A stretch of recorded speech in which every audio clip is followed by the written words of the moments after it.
Welcome to Mudding with BEAGS. This is episode 42. Good grief, that's a bunch of episodes.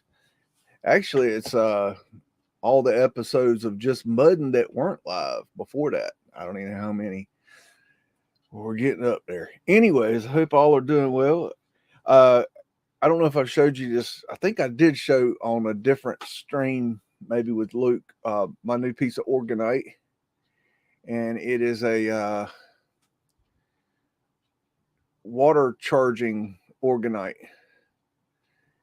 Yes, I have a orgonite fetish. Leave me alone. I think they're pretty, and they do good things. So, I hope all are doing well tonight. You beautiful people, maybe a few ugly ones. That's okay. I'm ugly. It's okay. Hello, Sherry Eyes. Pants on the ground. Detroit, Dr. Detroit, Oregon. GT 1982 Mustang. What's going on, everybody? Alrighty, so I think we're just gonna do some MUDDIN and get our boots dirty, and give the farm report. Let's see. This week we got the new irrigation system put into the greenhouse, and we put frost-proof fire hydrants damn near everywhere. And I got the chicken coop almost completely done. The only thing I got left to do is a little more caulking. I've been caulking all day, and paint. And then the first chicken coop will be done.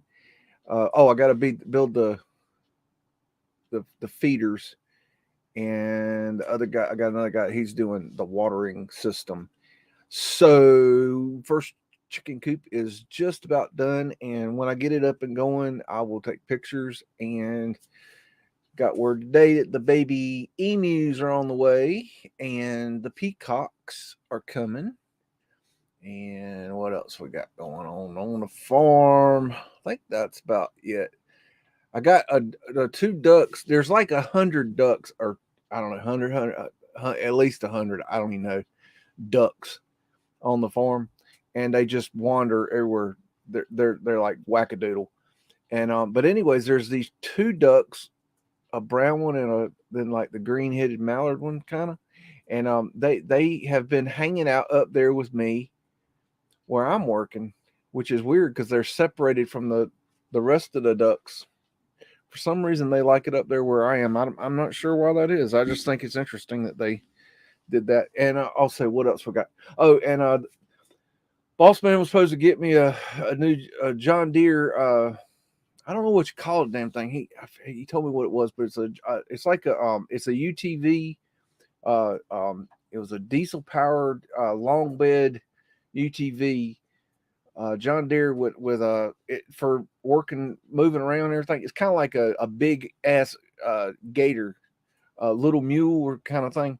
Anyways, he went to the auction to go get it, and they had some uh basically almost new ones, and the damn thing sold for $17,000. Like, shit, man, I could buy one for 21,000. I'm not gonna pay that much, for something like. I want to get a deal. I mean, I don't blame him. So, anyways, we're still looking for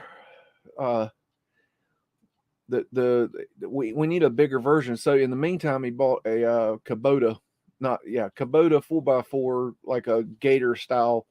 So I've been driving that around past couple weeks, and that little thing, it got some kick to it. I can get them horses a going. I tell you what, and I can do skids on it, and it's pretty cool. That thing, it got the bed that goes back much better than that damn golf cart I've been driving around.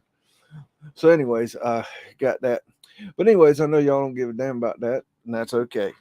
So farm report has been delivered, and now I guess we will get into talking. Hello, Julia, how are you?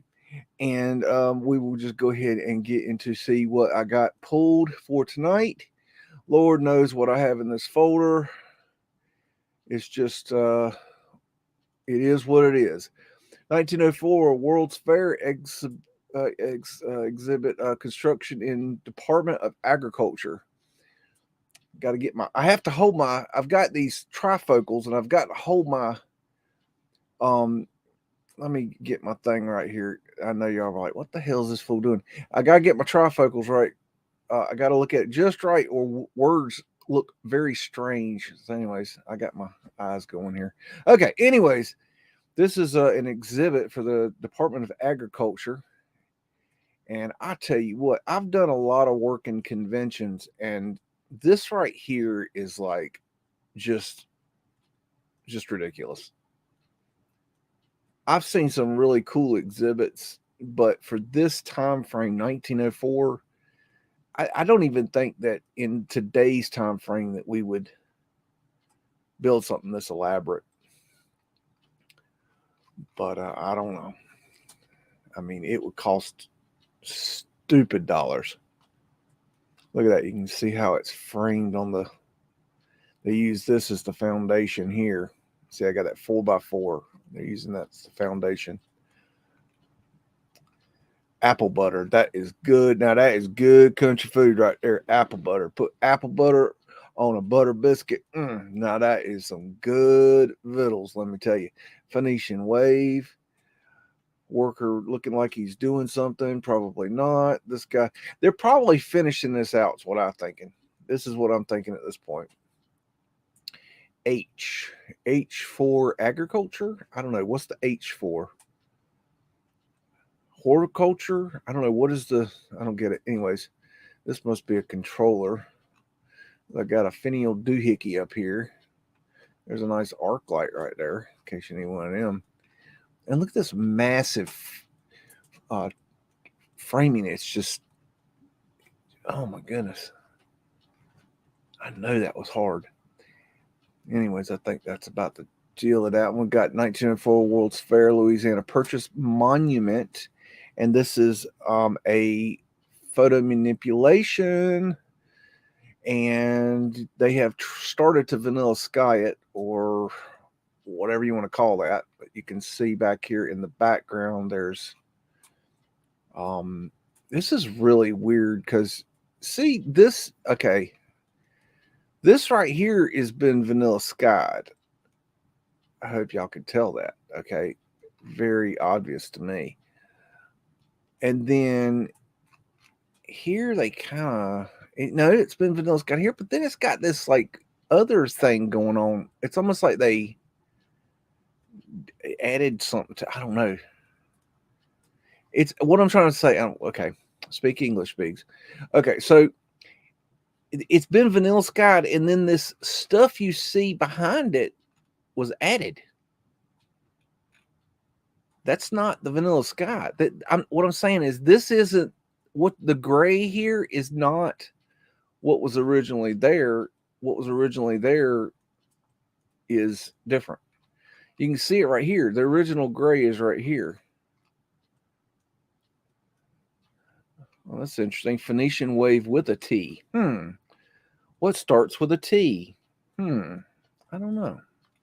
Can't think of any word in the whole English language that starts with a T. Maybe it's in Russian. I don't know. We'll have to work on that. Anyways, you can see Vanilla Sky over here. Vanilla Sky and Chocolate Roads and Gumdrop Cars and Candy Cane River. Yep, pretty much. That's about the gist of it. Got, looks like some horseshit narrative they've added. Anyways, there's the Phoenician heads and eagle representing the phoenix. Looks like a zodiac there.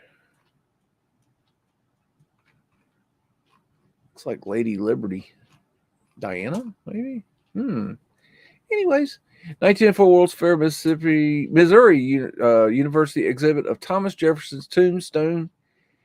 And so we just pick up a tombstone and just like walk away with it because, you know, that is a squatting man right there, in my opinion.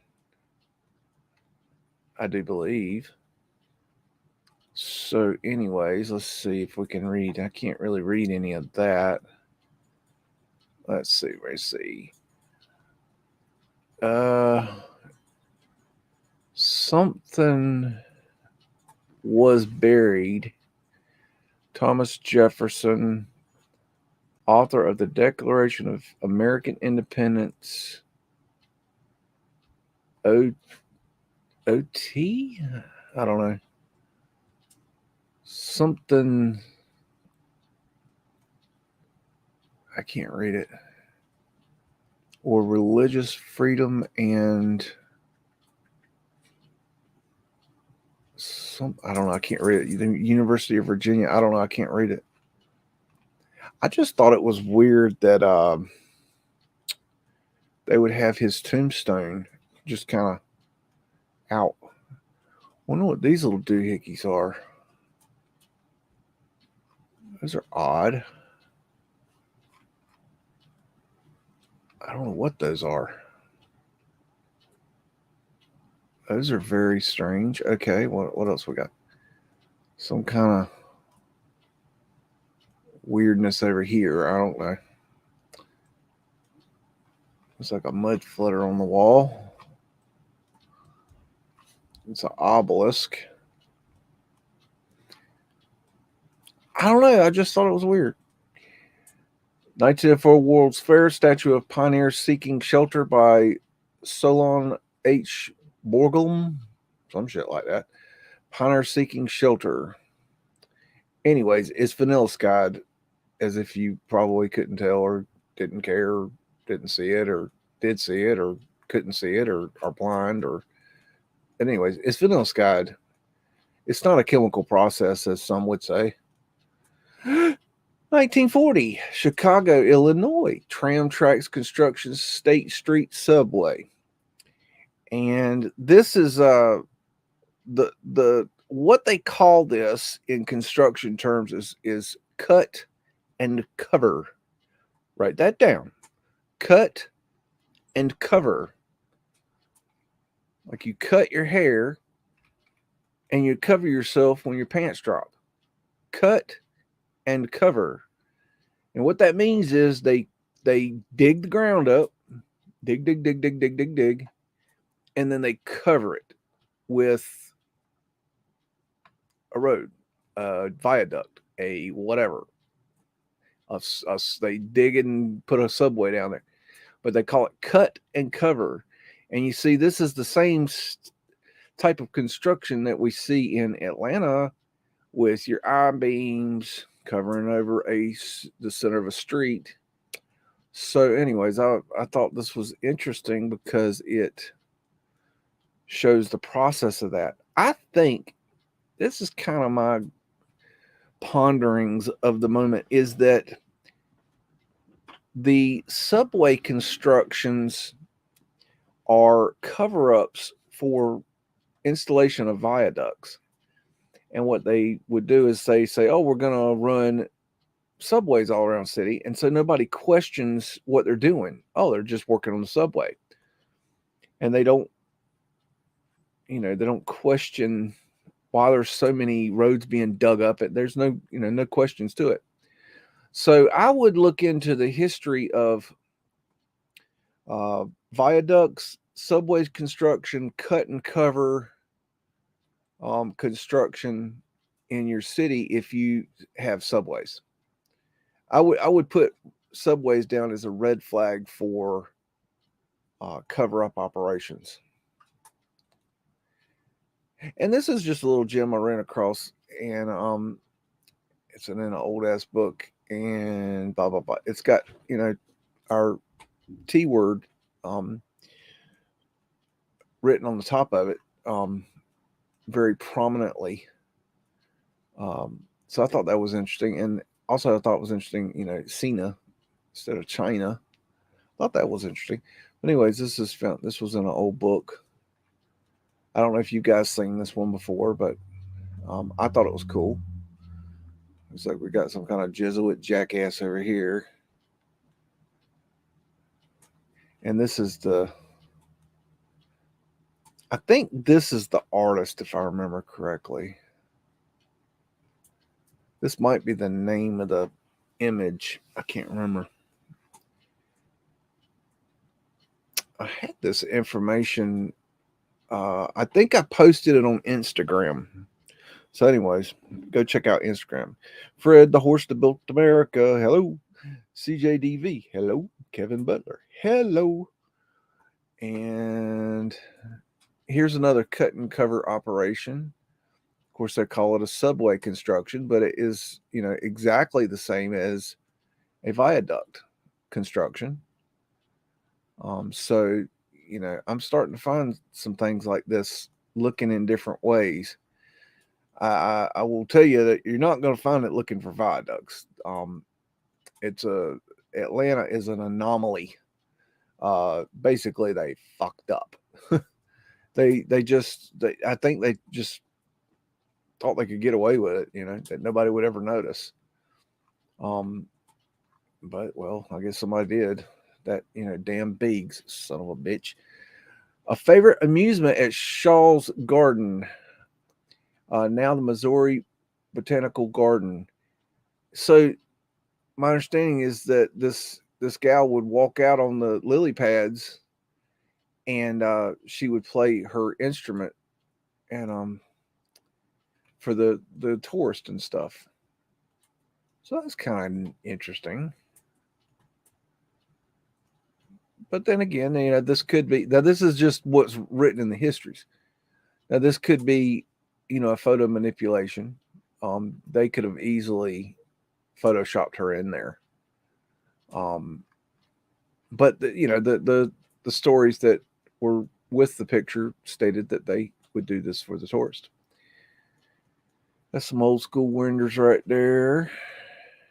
Some dog toothing up here, arched doorway, arched windows, and ladies in uniform. Oh, okay, and a boater hat. Somebody was asking me a couple weeks ago. I don't remember who it was. I want to say Donald Trump's hair. Hello, September 26th. Were you asked about boater? Was it somebody was kept asking about boater hats and top hats and what my opinion was or what my thoughts were? I'm not really sure what the question was. I don't know. Ask it again. I guess I'm not sure. Advertisement for a water squirting camera, 1904 World's Fair. I just thought this was interesting. This was, I found this in the Library of Congress, and this is like strange because you weren't allowed to take pictures, and so if you want to take a picture, if you wanted to have a picture taken, that you had to pay like $3,000 or something to take a picture, and mainly they wanted to sell you their pictures. They didn't even want you to take a picture. But I just thought it was interesting that they're selling these joke cameras. Takes 25 pictures with one load. Can be loaded in daylight. And I just thought that was really weird. Here, we're going to squirt the dude in the eye. Ha, ha, ha. You want to take a picture? Ha, ha. Fuck off. You know what I mean? What is this about? It's just really weird, I thought. Greatest fun maker out of everybody wants them. Yeah, everybody wants to get squirted in the eye with water. Mirth-provoking novelty of the century. I don't know. I just thought it was weird. I was asking what was your theory on the top hat, boater hats, as in what's the meaning of those two groups? Well, top hats, I think were more of an upper class hat. The bowler hats were a working man's hat. Well, okay. Top hat. Consider top hats your money class. Consider bowler hats your middle class, and consider flat caps your lower class. And boater hats came around a little bit later, and I think they were a middle class hat. and kind of a more modern upgrade and a very much cheaper hat to make. I think them boater hats were getting expensive. I mean, the bowler hats were getting expensive. The boater hats were much cheaper. But I think they're all uniform hats. I think they were just, it's like they ran across, when we found these spots, it's like they ran across a warehouse that had a shit ton of these hats. And they had enough for damn near everybody. I don't know. It's very strange. Or maybe they ran across a factory that could pump these hats out or something. I don't know. I find it really hard to believe that they made all these hats, that they killed all these animals and made all these top hats and bowler hats, because those hats are not easy to make. They're not simple hats. If you know anything about how hats are made,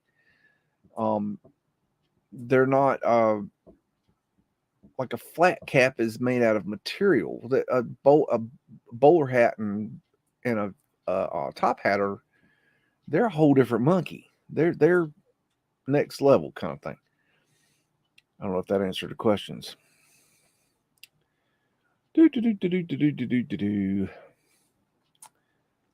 BEAGS are watching Terry Carter's channel. I have never watched Terry Carter's channel. I've heard of Terry Carter, and only because somebody was pointing it out the other day. I think it was Bernie. I'm not even sure if it was Bernie. Somebody was pointing it out. So the answer is I don't know anything about Terry Carter. Matter of fact, the name Terry Carter is strange to me because I think I knew a Terry Carter or something at one time, and I think the name is like confusing me. Like, I don't know, that just doesn't jive with what I have in my head or something. I don't know. I don't know who he is. I'm sub to him because I went and make sure I sub to him. Because what that does is when you sub somebody, it helps bring up their videos in the algorithm. So maybe I'll run across this stuff. I don't know what he does. I see some cowboy hats, but we all know cowboys is just I would tell. Yeah, I think cowboys hats were later. Yeah. Anyways, after 1904 World's Fair closed on December 1st, Art Hill became St. Louis's. I don't know what the rest of it says, but this was interesting that this is after the fair closed and people were just using it as kind of like a park. These old ruins, they'll be gone soon. They'll tear them down and we'll just have our sledding. No big deal. Nothing to see here. It's just some old buildings that who cares about those. Aftermath of the bombing of the Los Angeles Times building in 1910. So I thought this was an interesting picture. So we got this bada bing bada boom that goes kapow and blows up this place. And right here it's got a kind of a pavement like vibe to it down there. Got windows on ground level, big ass arched windows.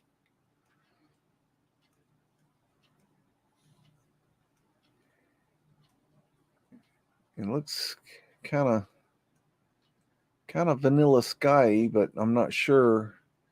Eagle represent the phoenix. Got a at their antenna there that looks like the image has been cut off at the top, which red flags me to wonder if it's vanilla skied. And this is kind of weird back here. Arches.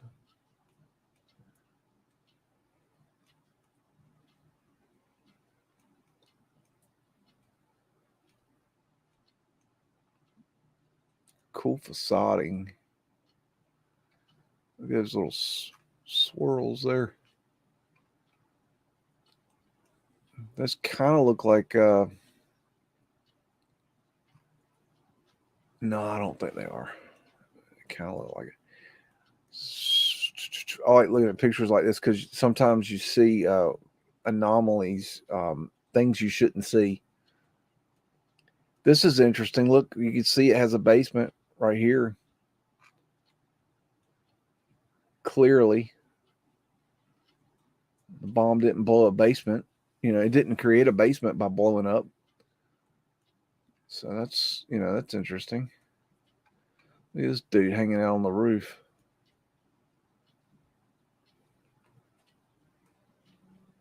That was a big ass bomb right there. Yeah, it's weird. It's, you would think that it wouldn't be vanilla skied because you've got the smoke obviously right here.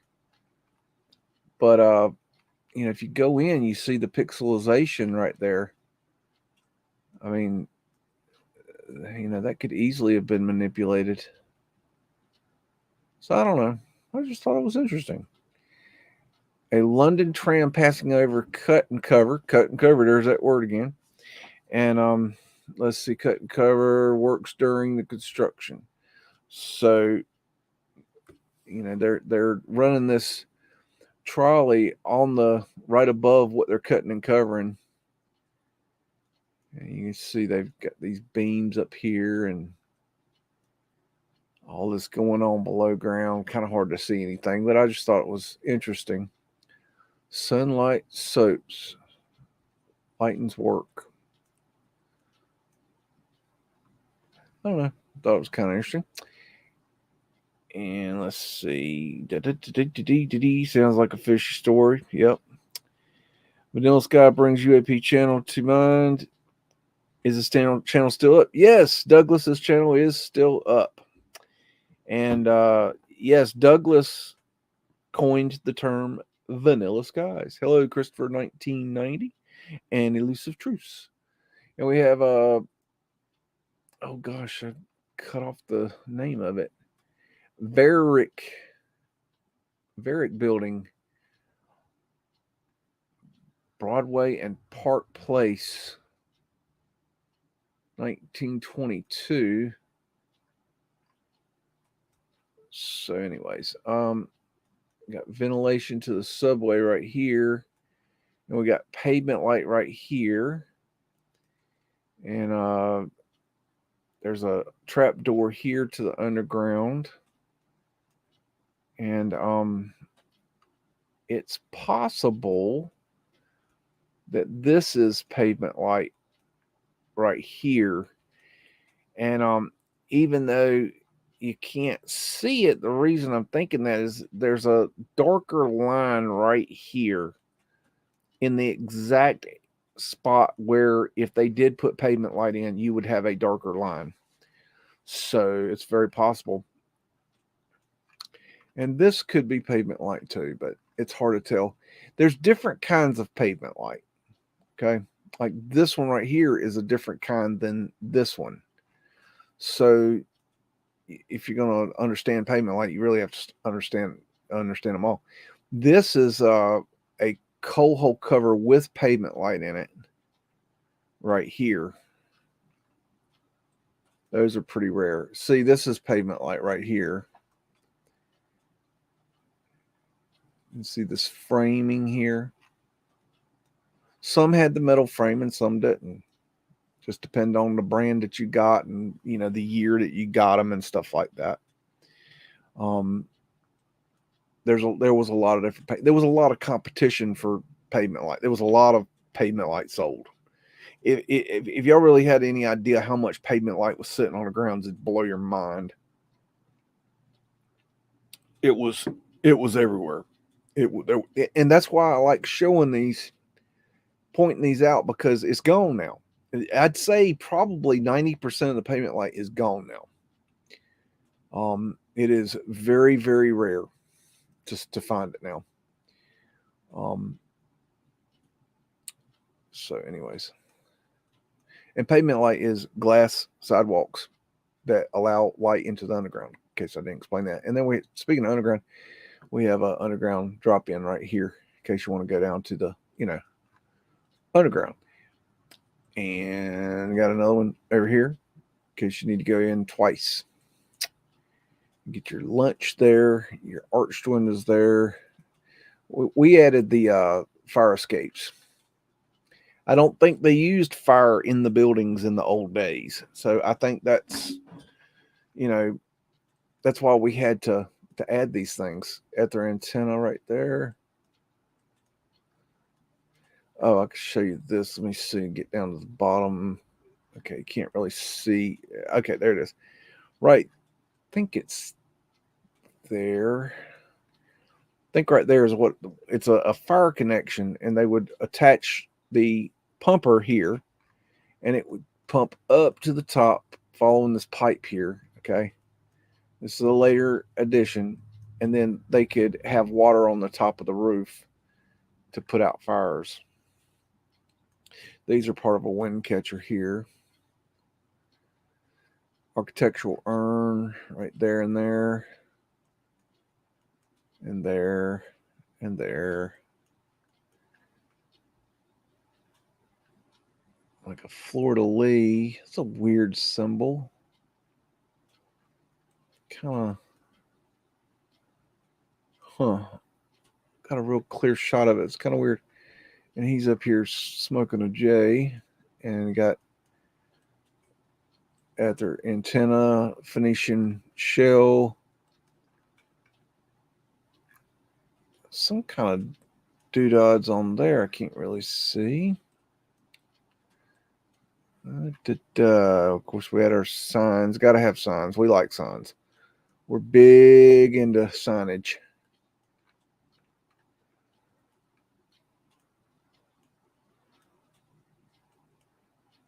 Okie dokie. Yeah, this would be a subway. And the reason I know that there's a subway is because of this right here is ventilation for the subway. You had to have air, and this is how they got the air. So, but they would put them. They're always beside the road, like right beside the road. The pavement light normally was on the other side. Sometimes the pavement light did go all the way, but it was a pretty rare to see that. And there's a beautiful awning. In case you've never seen an awning, this is an awning. We added these to the building to make them look decent because they look like shit. Baby incubator building on the Pike at 1904 St. Louis World's Fair. And this is probably a picture that has then been converted to a painting, but you can tell it's a painting when you get into it. But this was really common photo manipulation trick to paint these things. For some reason, when they reproduced them, they looked better for whatever whatever reason they were reproducing them for. But there's some, I guess, children that look like two-legged piglets. I don't know. There's your top hat, man. And I got Phoenician stuff up there. But anyways, I just thought this was kind of very odd. This was labeled a baby incubator. This was in the Library of Congress now. Baby incubator. That's got incubators in it. That thing. Whatever. I mean, come on. Really? Balloon in the German section of the transportation building in 1904 World's Fair, St. Louis. And we got hands off. Don't touch my balloon. My balloon. No soup for you. And we got a random gun sitting on the table in case we need to shoot the balloon down. And we got our eagle represent the phoenix.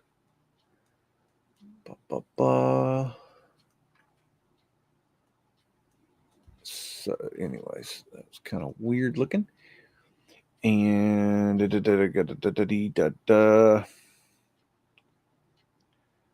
All right, September 26th. We'll see you later. Have a good one.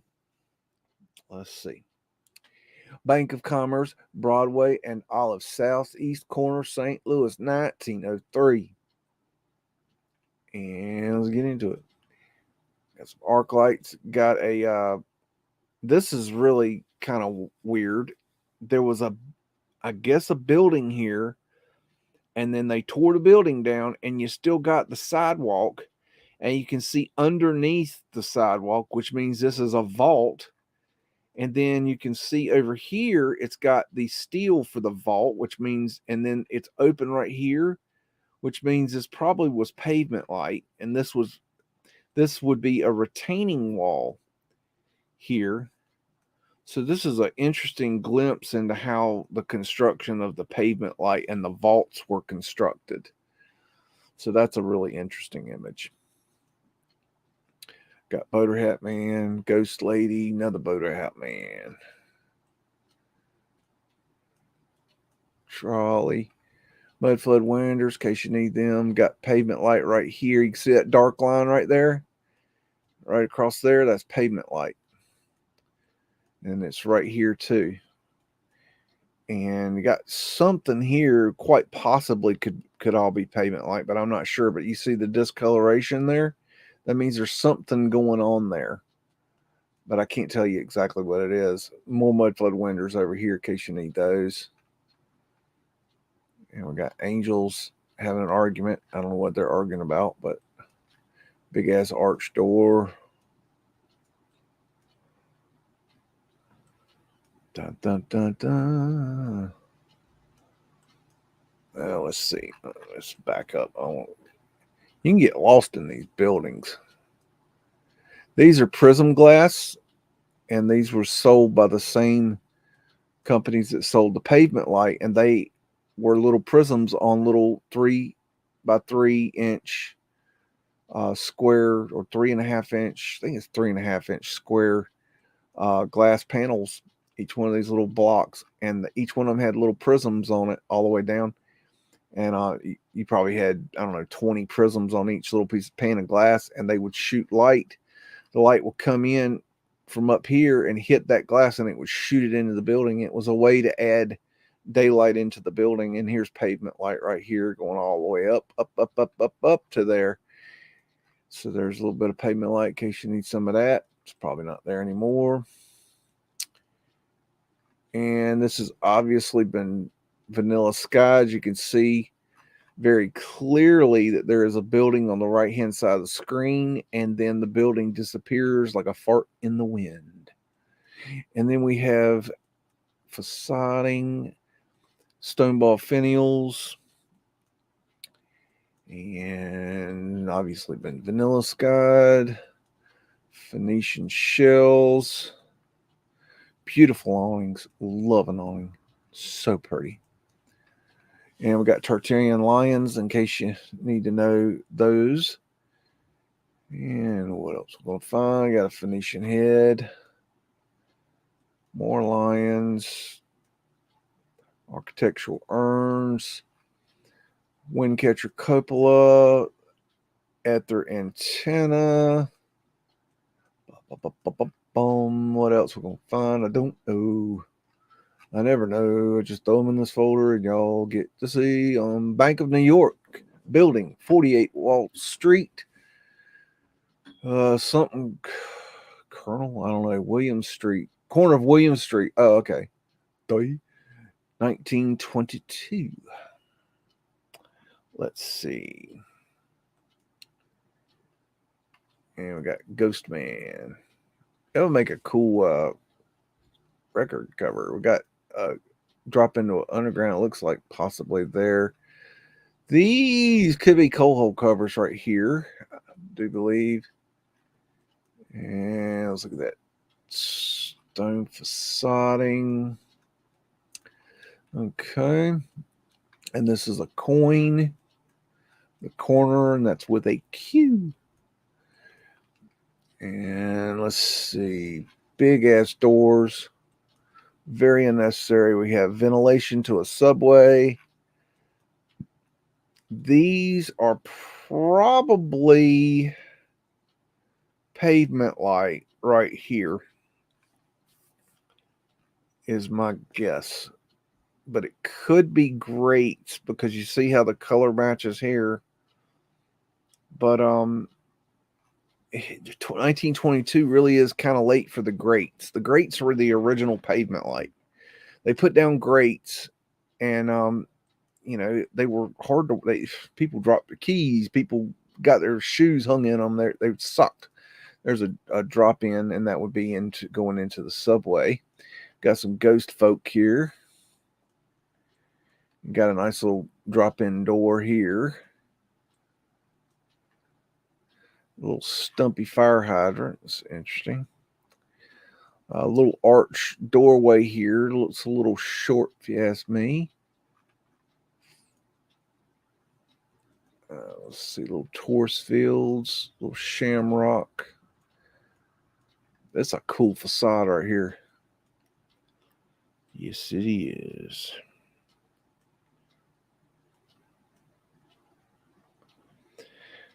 Shannon is asking, I wonder if the street names are markers for what's below or markers for where the old tech is.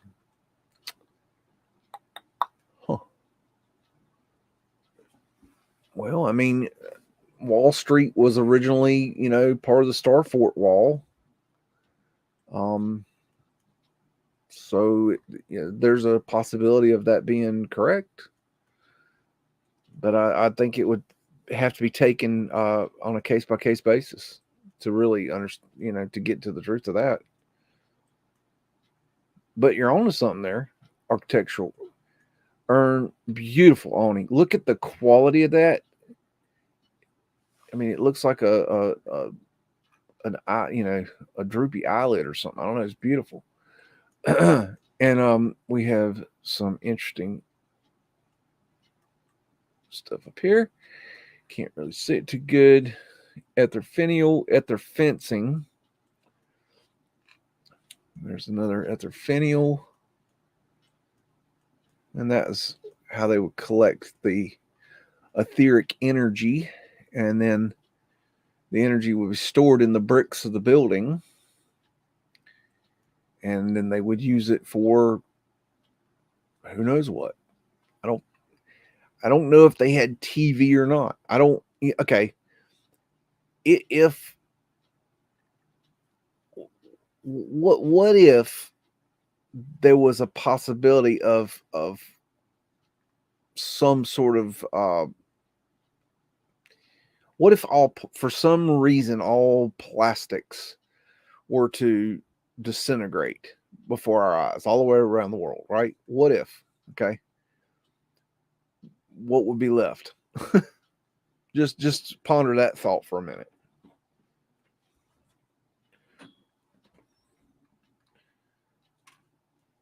I'm not saying they had plastic. They were probably smarter than that, but fleur-de-lis.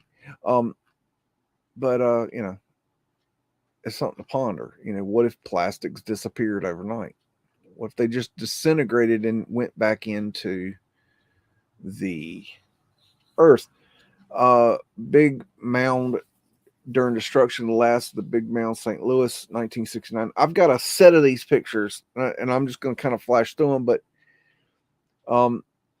there was this mound, and these fools like dug it up. But you know, it's interesting. If I remember correctly, there's like weird photo manipulations done to it. So we'll see what we find. So I got quite a few of these. 1869.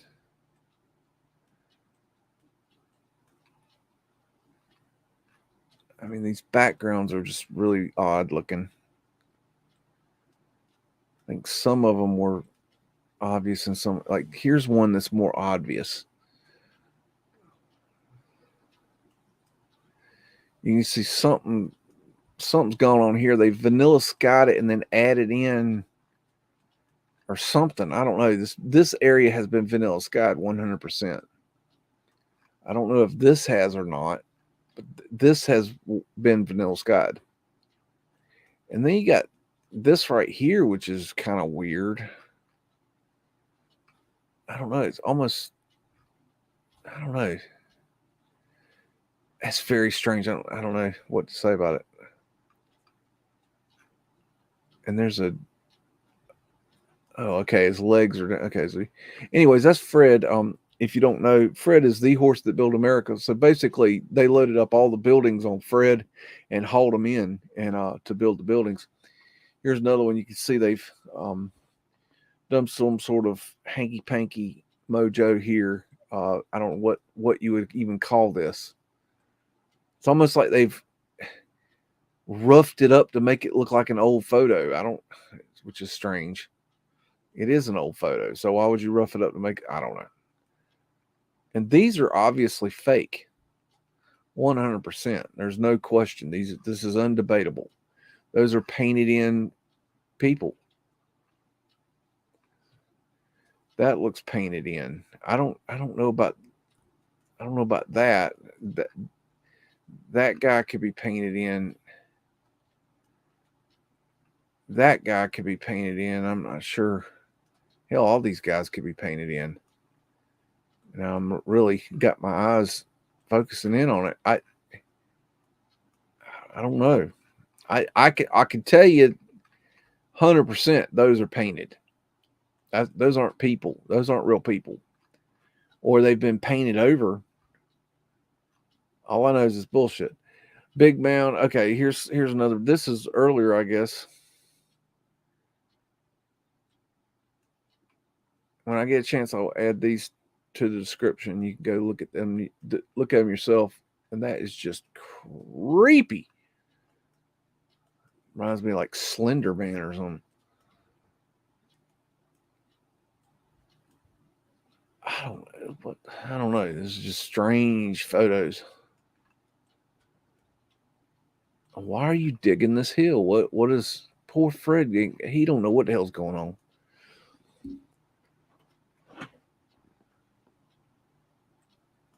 I know these are all kind of the same, but I wanted to show you like the manipulation of these things. Like that looks like a painted person right there to me. That looks like a painted person. That looks painted. I don't know, man. I don't know because you get in on these things and all that glitter ain't gold no more. I mean, I don't know. That don't look. That dog ain't hunting, is what I'm saying. Poor Fred. He's just these people's gone out their damn mind, damn digging damn dirt up like this. Here's another one. Look at that. What is that? Is that a? What the fuck is that? I'd say a dog from back here, but then you get up close on it, damn. Fuck, I don't know. I don't know what's going on here. Y'all might have a better opinion about this than I do. I don't know. You get in on these people and I don't know.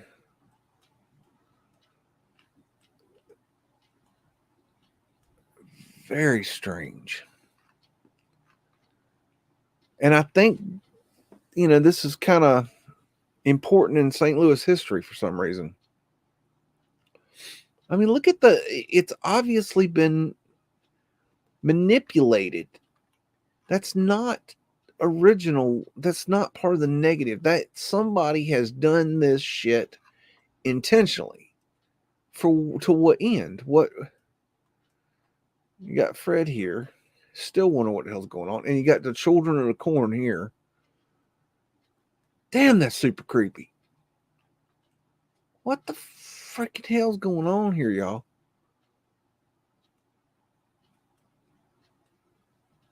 There's Slender Man again. What the hell? This is like, that is a creepy ass picture there, y'all.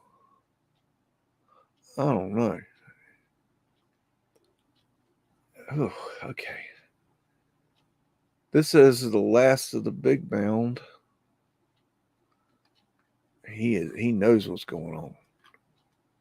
And see that's been done on purpose. It's been vanilla skied. And there's that dog again, but this time he looks like a dog.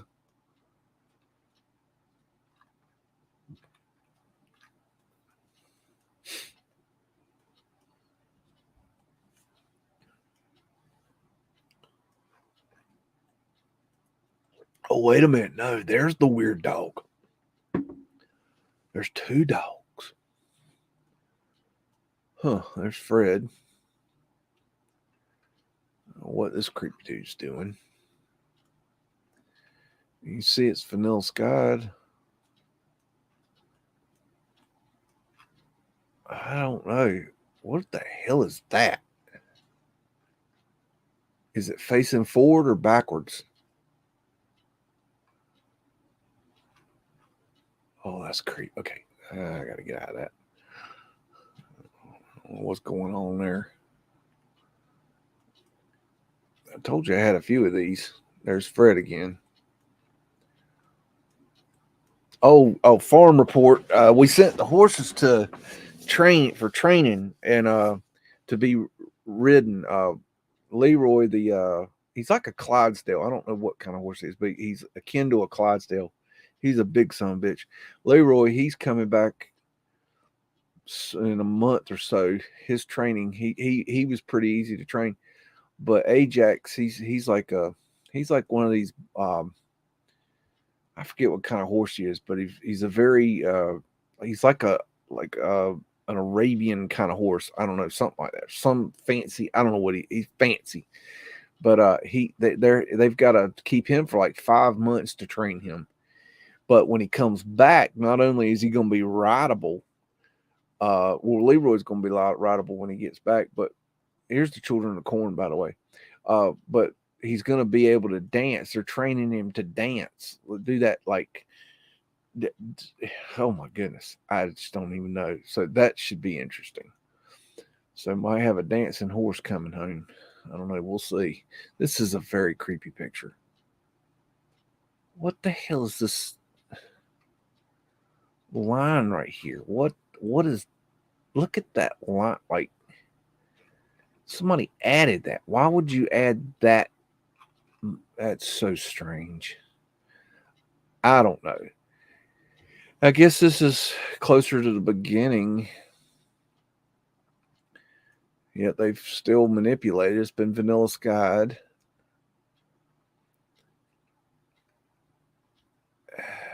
It's so weird looking. What is that? Look at the shadow it's casting. That's kind of odd, right? We got a mason, it looks like.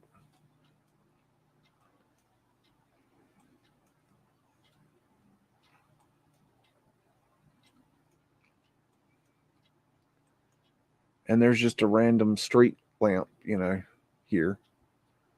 And obviously you can see it's been manipulated here with this white. Very strange stuff. Oh, yet another one. Good grief. This reminds me of another one of those pictures we saw a minute ago that wasn't. This is pre-manipulation or something. I don't know. Might have to do a photo comparison between the two. Let me go back. Okay, the horses. I think it's that one with a circle, isn't it? Boom, boom. Yes, that one, isn't it?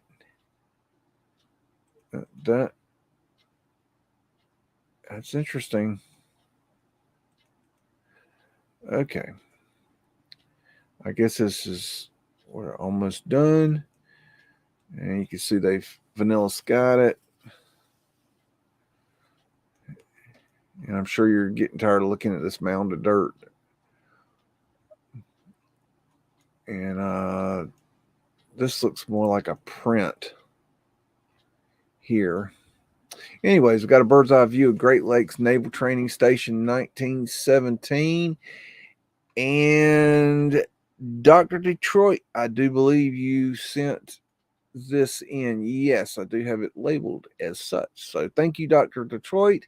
He went, and I encourage you all to go look in the digital archives of around the world and see what you can find, because they're always adding new stuff.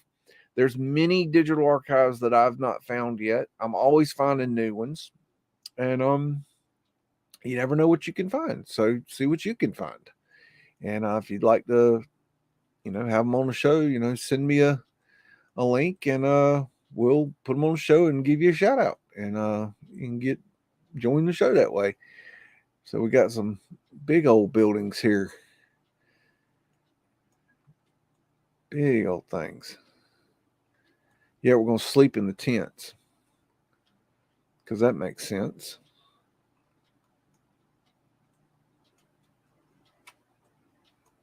Look at all those tents. Very cool.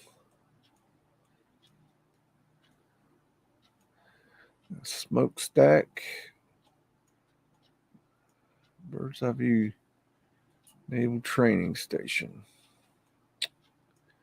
This is shot from the roof. See a ship out there in the water. Big ass arches.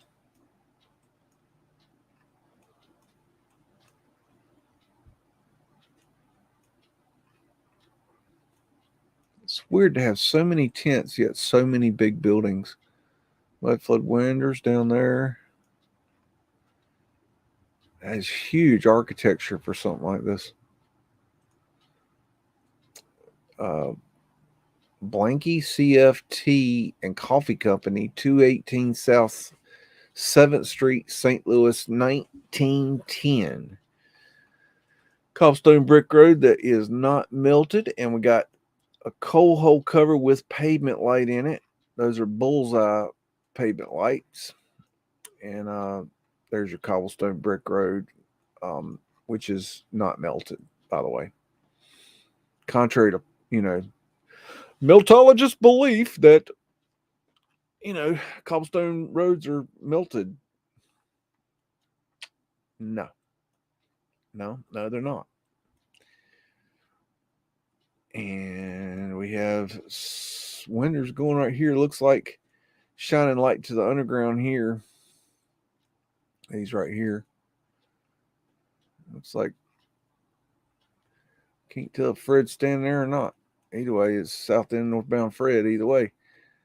And got a spiral staircase. I think they're cool.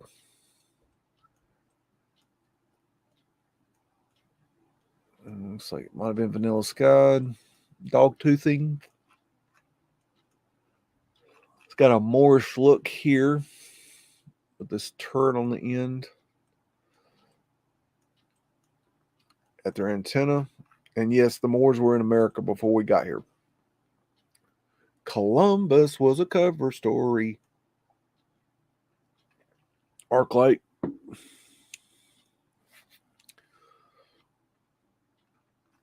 Alrighty.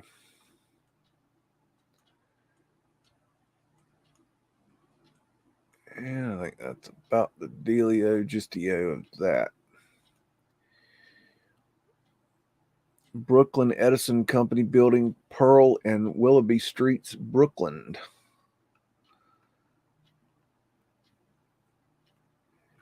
Okay. Cobblestone brick road. And no, not melted. Sorry, Meltologist. You've been found wanting again. And let's see. You got big arches. Beautiful ether lights here. What else we got? Back in here. Interesting feature. Truncated pyramid, ether antenna. Phoenician shells right there and there.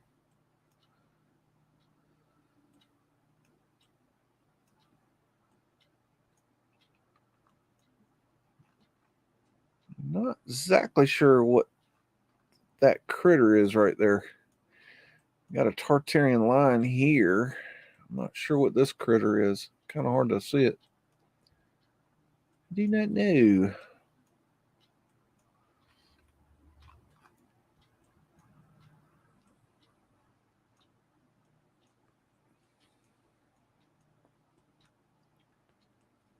Scrubbed cartouche.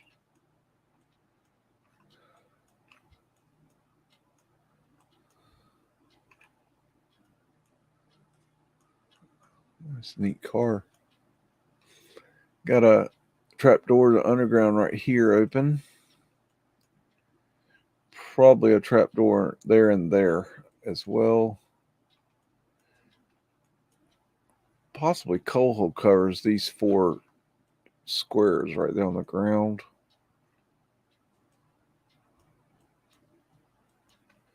Phoenician waves.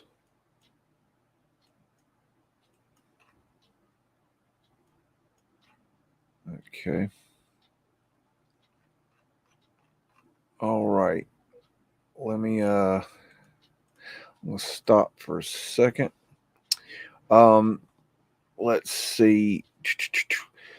Let me take a quick break and stoke the fire. It's get a little cold tonight, so I had to run the fire. First time in a couple weeks, but we got a cold front coming in, and I need to put some wood on the fire because it's getting a little chilly. My nippies is cold.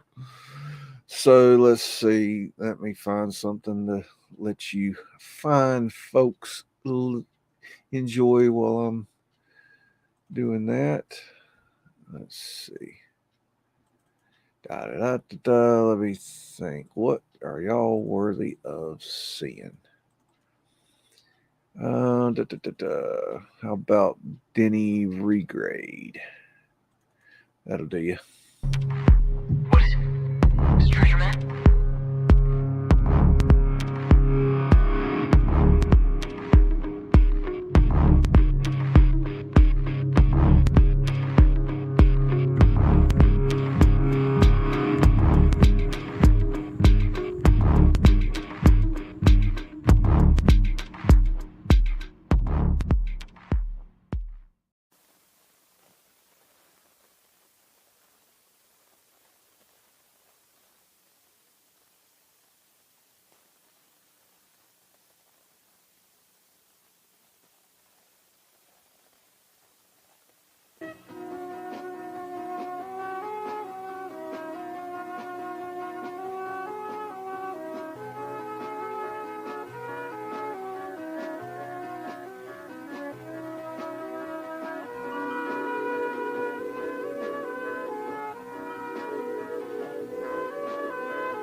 Neither words nor pictures can freeze Seattle on a printed page. It was a different city a moment before these pictures were taken, and a moment later it had changed again. We have only an instant's sight, a brief illumination of a city on the move. It is this fact of swift and transforming growth which has made Seattle. Each generation has known change. Through the years, we have become an increasingly urban city, yet today our city center swells to bursting under the pressures of this growth. In 1928, the population had reached over 360,000. The automobile was here to stay. More people came downtown, and business cried for more room. The growing pains became worse because there was a hill in the way, and this is what this story is all about, the famous Denny Regrade.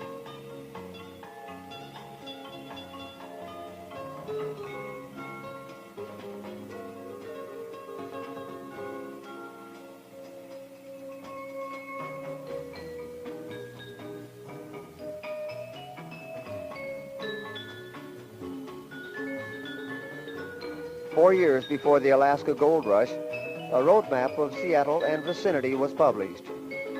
The city limits of Seattle embraced Green Lake on the north and Beacon Hill on the south. Ballard, Sand Point, and West Seattle were separate communities. There were no government locks or ship canal to Lake Washington, but there was a ferry to West Seattle. Madison Street was the north limits of the business district. North of Madison, along First Avenue, was residential, with hill in the distance. The booming business created by the gold rush in 1897 swelled the demand for commercial building sites. The pressure of this sudden expansion resulted in a series of construction projects known as the regrades. Under the supervision of the engineering department, property was leveled and streets were excavated to more desirable grades. The regrading of Jackson Street was one of the larger projects. It was completed in 1910. The earth was used to fill the tide flats south of King Street. While various units of the Jackson Street regrade were underway, the Dearborn Street project was started, which opened up access to the Rainier Valley. This project included construction of the 12th Avenue Bridge to Beacon Hill. Approximately 5 million cubic yards of earth were removed from Jackson and Dearborn regrades and sluiced into the bay to create building sites. Business continued to cry for more room, and so the spotlight was directed toward the Denny Hill, which eventually was to become the largest regrade project of all.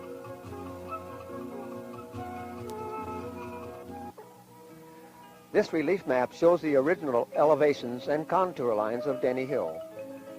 Denny Hill covered an area of 62 city blocks and rose to over 107 feet above the highest existing point in the business district.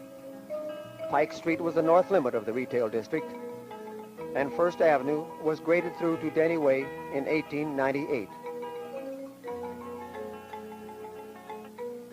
Second Avenue was graded in 1902, and Pine Street became the north limits of the business district.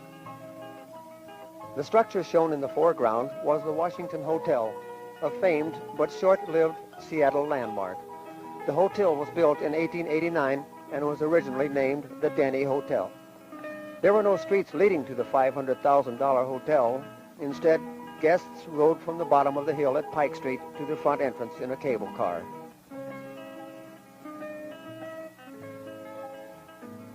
Other famous landmarks were Sacred Heart Church at 6th and Bell, the Denny School at 5th and Wall, and Seattle's first park, Denny Park at 9th Avenue and Denny Way.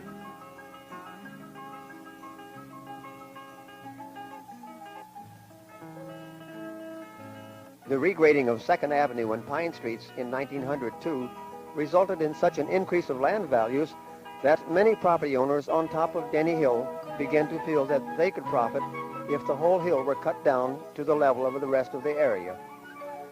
The idea was proposed, meeting after meeting was held, and petitions were circulated, but it was felt that the complete regrading would cost too much money.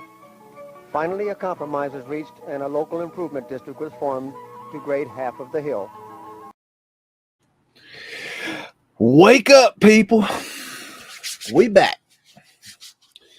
We had us a little nibble of something and stoked the fire and got the Chihuahua settled. Okie dokie. Let's see. That was the Seattle upgrade. And we're going to get back into the pictures. Look at some pictures here. Let's see. So this is where we were. And I've got another picture of the same building, Brooklyn Edison building, Pearl and Willoughby Streets. And this is just a different, something different about it. But anyways, it's got these scrub cartouches here.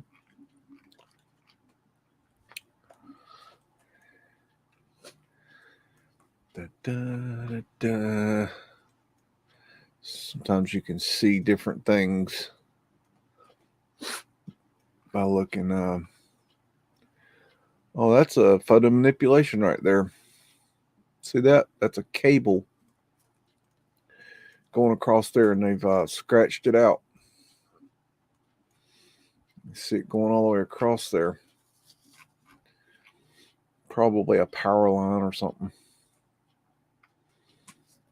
Very clever how they do that. It's interesting. I don't remember seeing that in the other picture. Oh, it is there. I just missed it the first time. Bad, Beaks. Bad. Okay, anyways. This was a weird picture. This was very strange. Cedar Pyramid on Dart's Bottom, St. Charles, something, Missouri. St. Charles County, maybe? I don't know. Anyway, 160 foot high, 1850. I just ran across this and thought it was super weird. Cedar Pyramid. 160 foot tall.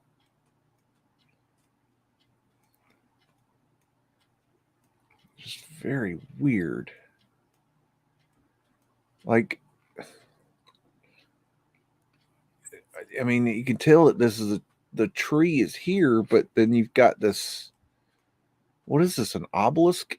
I mean, what is going on here? Obviously, I mean, to me, it looks like this is the same as this. I don't know. I just ran across this. I thought it was super, super weird. Coronado Seminary, Jefferson Avenue, Winnebago Street, St. Louis, 1904. Hello, Andrea D. Hey, Roscoe, Shannon's talking to you. No biscuits for you. Oh, you got a mad dog on your hand now. Oh, shit. Yes, all right, baby. Calm down. Calm down. Don't eat me. Damn. It wasn't me. I didn't say it. Hey, calm it. Damn. Good grief. You're going to get this dog crazy.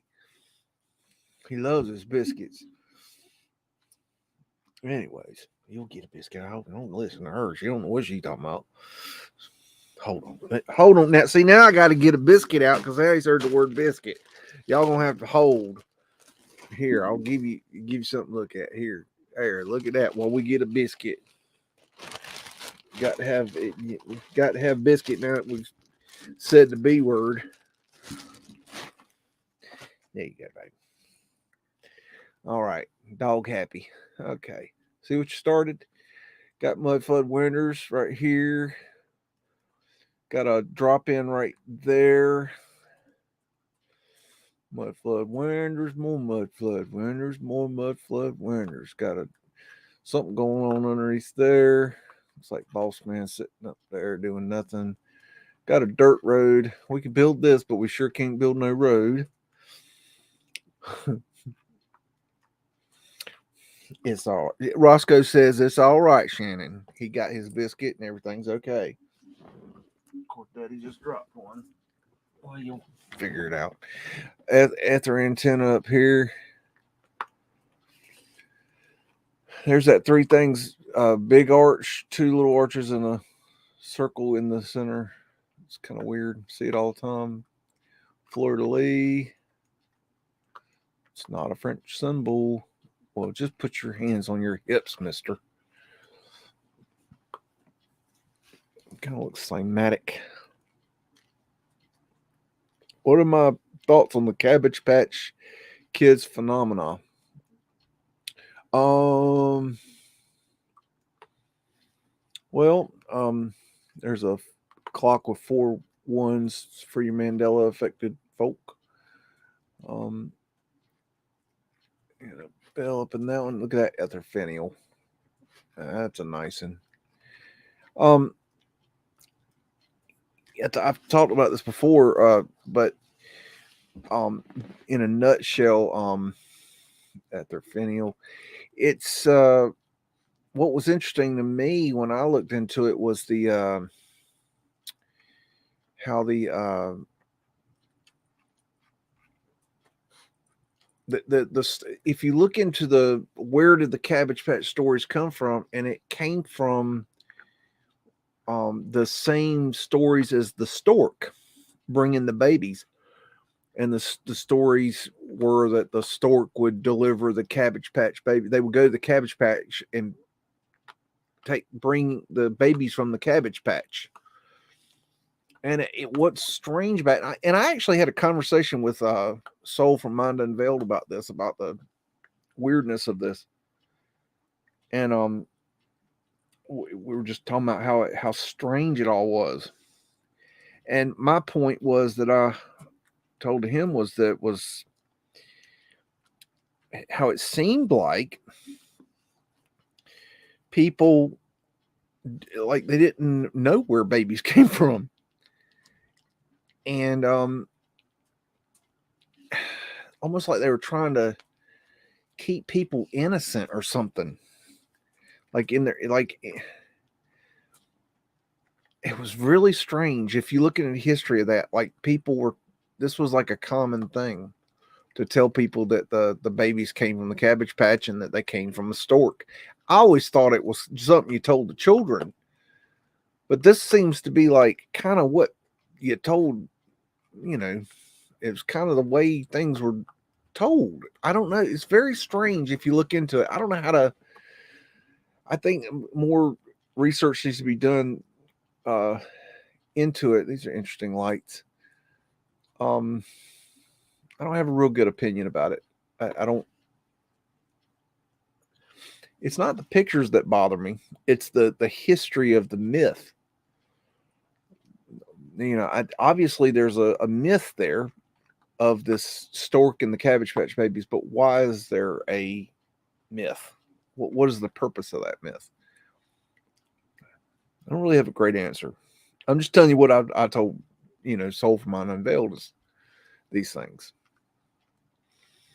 And we're both in agreement. Like, it's really just stupid, kind of like very strange. And he found this because of when we were working on the photo manipulation, when he was digging into that, he ran across the Cabbage Patch Kids.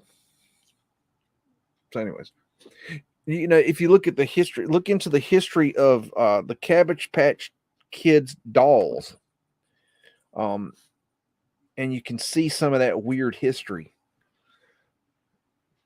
It's an avenue of searching.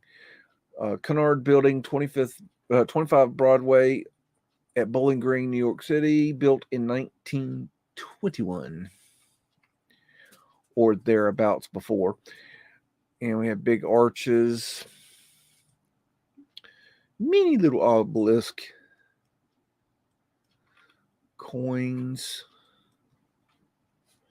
random ash statues on the top of the building, at their antenna. Oh, I've got to show y'all something. Oh man, I got something to show y'all. I got to show you that. Oh yeah, that just reminded me of that. Matter of fact, I think we'll go look at that next. Matter of fact, I think we will go look at that next. Now that I've got it on my mind. Let me hold on. I got who's check some messages here. Who's sending me a message? I can't tell.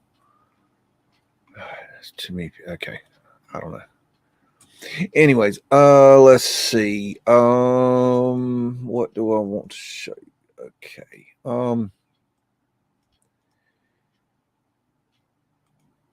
Let me present this.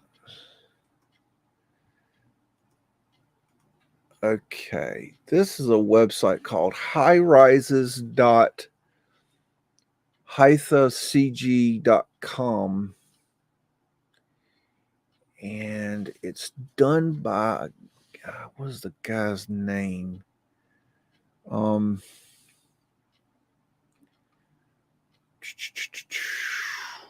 Gosh, about me. Let me go to that. Trying to tell you about this kid. Okay, this kid right here, about Chris Hytha.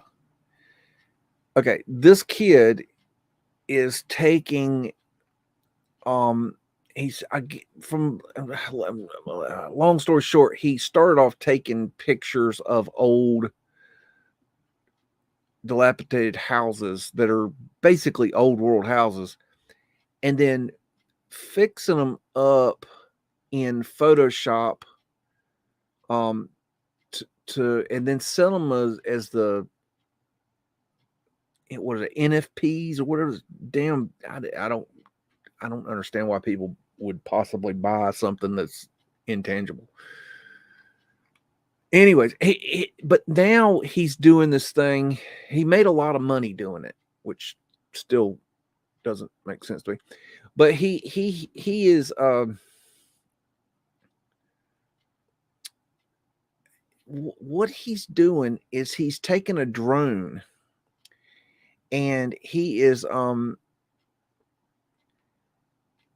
sending a drone up to the top of these old world buildings. Now he doesn't know they're old world, but taking it to these old world buildings and videoing the tops and then putting them in the computer and manipulating them to bring out the details.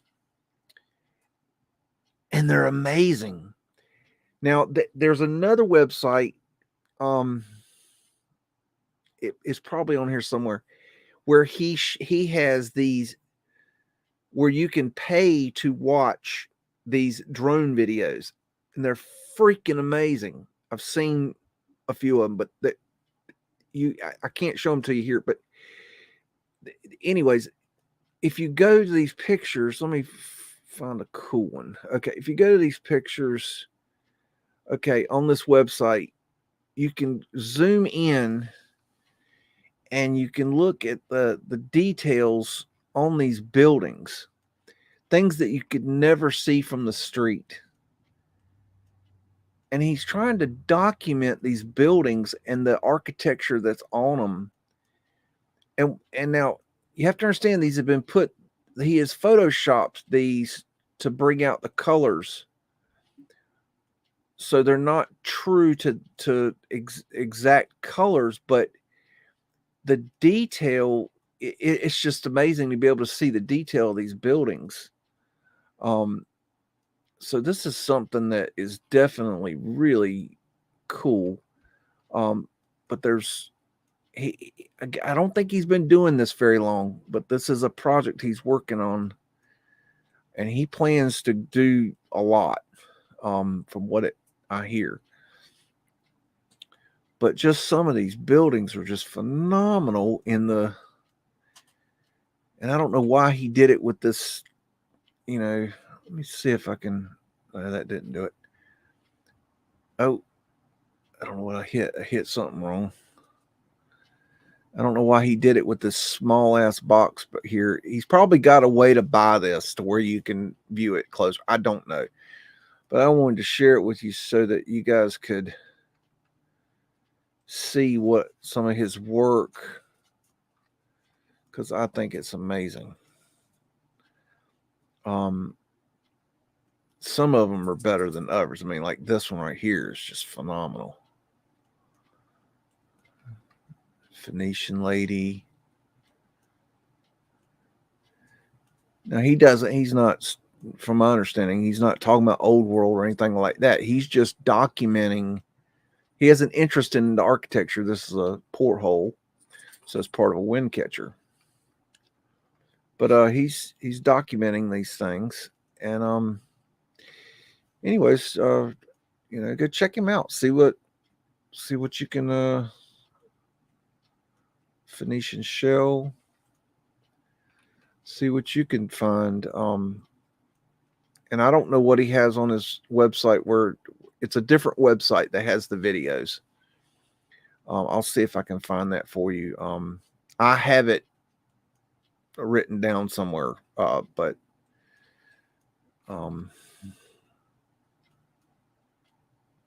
if you need it, I can find it. But he's on YouTube as well. I don't think he's got a few, I don't think he's really showing this kind of stuff on YouTube though. I think he's not I think he's just starting out. Got 4 1s.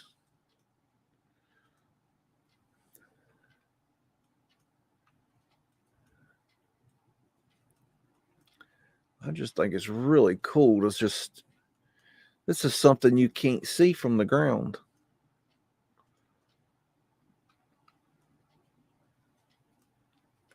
It's just amazing that he was saying that he was interested in how you got a person that, you know, there would be like an eagle statue. Oh, eagle statue. And they, you know, spend all the time making the claws just right on the eagle statue that's up on these buildings that nobody would ever see. Yet they took their time to actually, you know, carve and mold those statues. And he just was very interested in that. I don't know. What do y'all think of these? Kind of cool, right? It's a different way of looking at it. And he did he did this because in the videos you couldn't see the details. They just kind of blended in, and they were dirty. The buildings were, you know, really dirty, and so he wanted to clean them up so that you could see the details better. I don't know. He explains it in his, you know. Have I looked at this one? Wow, what is this? Mayo Clinic. Damn. That's wild. Flat Earth asterisks. I would have diamonds in my life. I would have never thought the Mayo Clinic would look like that. What is that?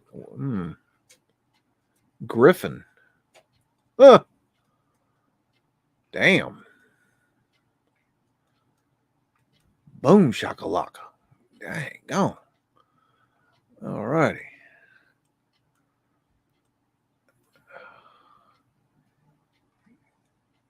Okay, where am I? Okay. His website's cool. It's a little difficult for an old fart like myself to navigate. Portholes. I'm just blasting through these to give you an idea what this kid's doing. Vescapisis. I mean, you would never be able to see these flat earth asterisks. Oh, that's a flat earth asterisk within a flat earth asterisk. I like them apples. Look at that. Phenomenal. Look at the little door. That's crazy. What is that about? Look at that. So I haven't looked at these, y'all. So I'm looking at them with you too. I move kind of fast when I'm researching. I kind of collect very quickly and then move along, unless it's something I'm studying, and then that's a different story. But sometimes I'm just a collector, and I put it aside for sharing with you folk. I say folk a lot, FOLK, and it's a country term for, you know, good people at their finials. And I had somebody ask me, why you call us a folk? What's a folk? Then I explained to them. They thought it was that. They were like, oh, okay. 4 1s for the Roman numerals. Not sure what we got going there. It's kind of odd. Taurus field. Stoneball finials. Architectural urns. Porthole. So he's really done a lot. I mean, these are really quite amazing. Like I said, I'm just blasting through them. Y'all can go and check these out. I'll leave a link to his website in the description. Y'all can go look for yourself.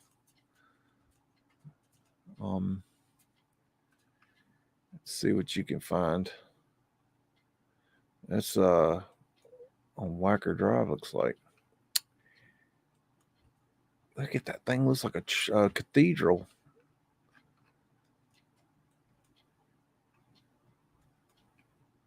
But he kind of like, I don't know. He makes some artistic. It's not true to the actual what is actually there. If you were to be looking at these buildings, they would look different in person. But I appreciate the artistic. I think he means well to to do what he's doing here. But keep that in mind that they're not 100% accurate as for the coloring. I don't think, from my understanding, that he has manipulated the features, so to speak. I think it's just the coloring and the backgrounds and stuff like that. Like I know in his pictures of houses, he would like remove things in the background, like old cars and stuff, like so that you see the house, not an old junky car. So I mean, he did stuff like that. Portholes. Look at that. That's crazy looking. Well, this might be where he's talking about the Eagles. Yeah, he was talking about this. They got your B that he's talking about the claws up here that somebody spent time on these claws that nobody would ever see. That's just, man. So this is a whole new way of viewing these things. Even in the pictures that I show, a lot of times you can't see the details on the tops of the buildings. They get, kind of washed out in the photograph, the resolution isn't high enough or something. So this is really cool to me to be able to see this. Look at that. Kid's got talent. I'll give him that. There's Phoenician wave, Phoenician shells, circumpunct, symbol for the creator. Da, da, da. Da, da, da, da, da.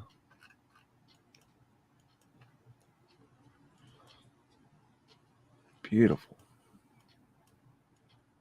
This is old world here, This is the good bits. Huh. Anyways, it goes on and on. I could just go all day. There's Philadelphia City Hall. We've looked at that before. William Penn statue.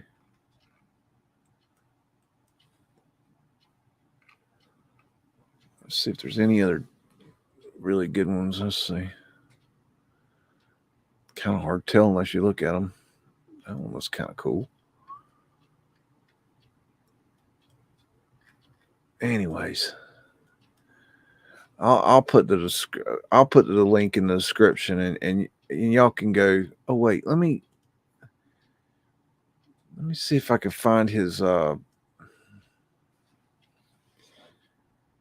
website. About me. Oh, I hit the wrong button. Okay. Shoot. I don't know what this is. I don't know what all this stuff. Instagram. He's got a. This isn't. I don't know. He's got another website. It starts with an N. I'm not even sure if it's his website. Here's his row homes. This is what he started off doing. Right here. I'm not going to play. He's got a video. I recommend you watching this video. It's really cool. It shows how he does this. It really, go check that out. But anyways, these are this is how he started off making these, where he would take a photograph of one building and then isolate it, and then he would manipulate, like he would take out, like if there was a old junk car sitting here, he would remove it from the picture, and you can see he cut off, it looks like he cut off a whole building here, and the idea is to focus on this structure, not the one beside it or the one to the left or the right or what's behind it, but focus on, bring out the detail. I can't zoom in on these, but this is kind of how he started, but it's old world too. So, you know, this is really cool. I haven't looked through these either. I ran across this week. I wanted to share it. I hope y'all like it. Go give the kid a shout. He's got a channel on YouTube. I can't remember what it is. I've subscribed to him. I don't know. But let's see. See what else he's got on here. High rise. That's what we just looked at. Oh, wait a minute. Oh, hitting the wrong buttons. I don't know what high rise blog is. I don't know what this is.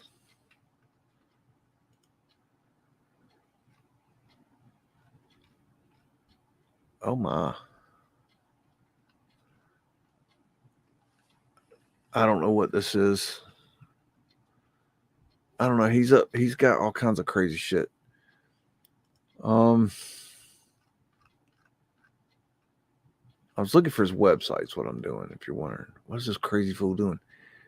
Anyways, I'll try to find more information and put it in the description. I have it somewhere. Let me see if I've got the damn. I know I've got this damn website because I saved it. Just gotta figure out where I saved it.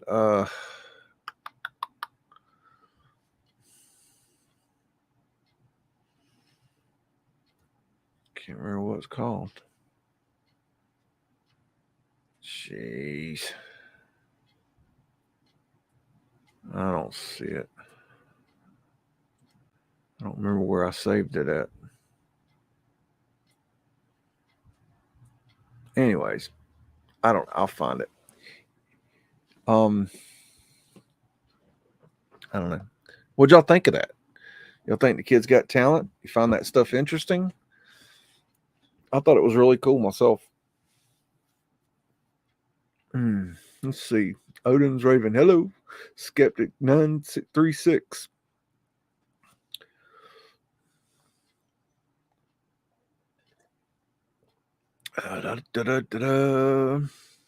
Yeah.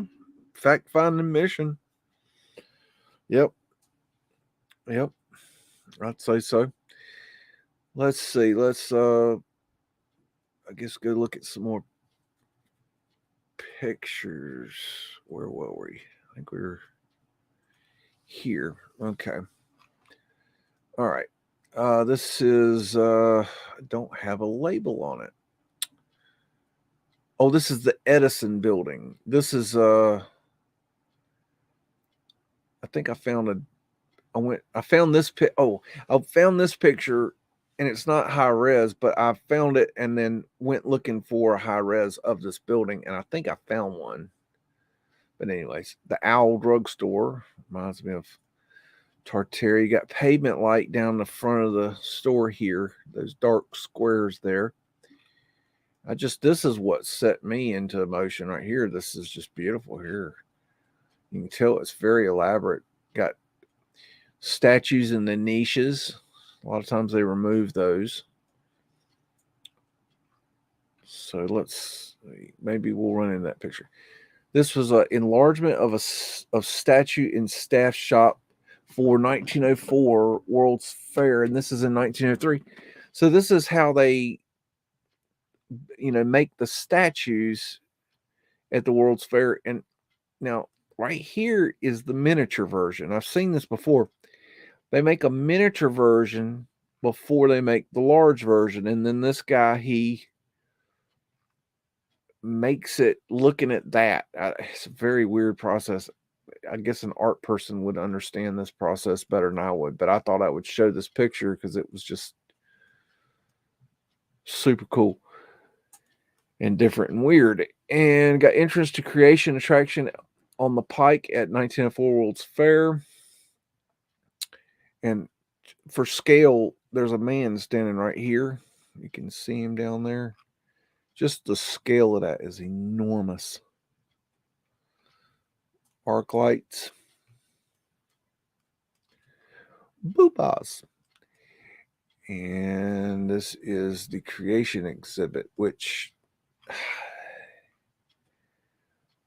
I'm sorry, but if you look at this, I don't even know how it's. Look at this statue and the whole overall structure and these obelisk type things here. Just look at that, and then look at the sign. Does the sign match that at all?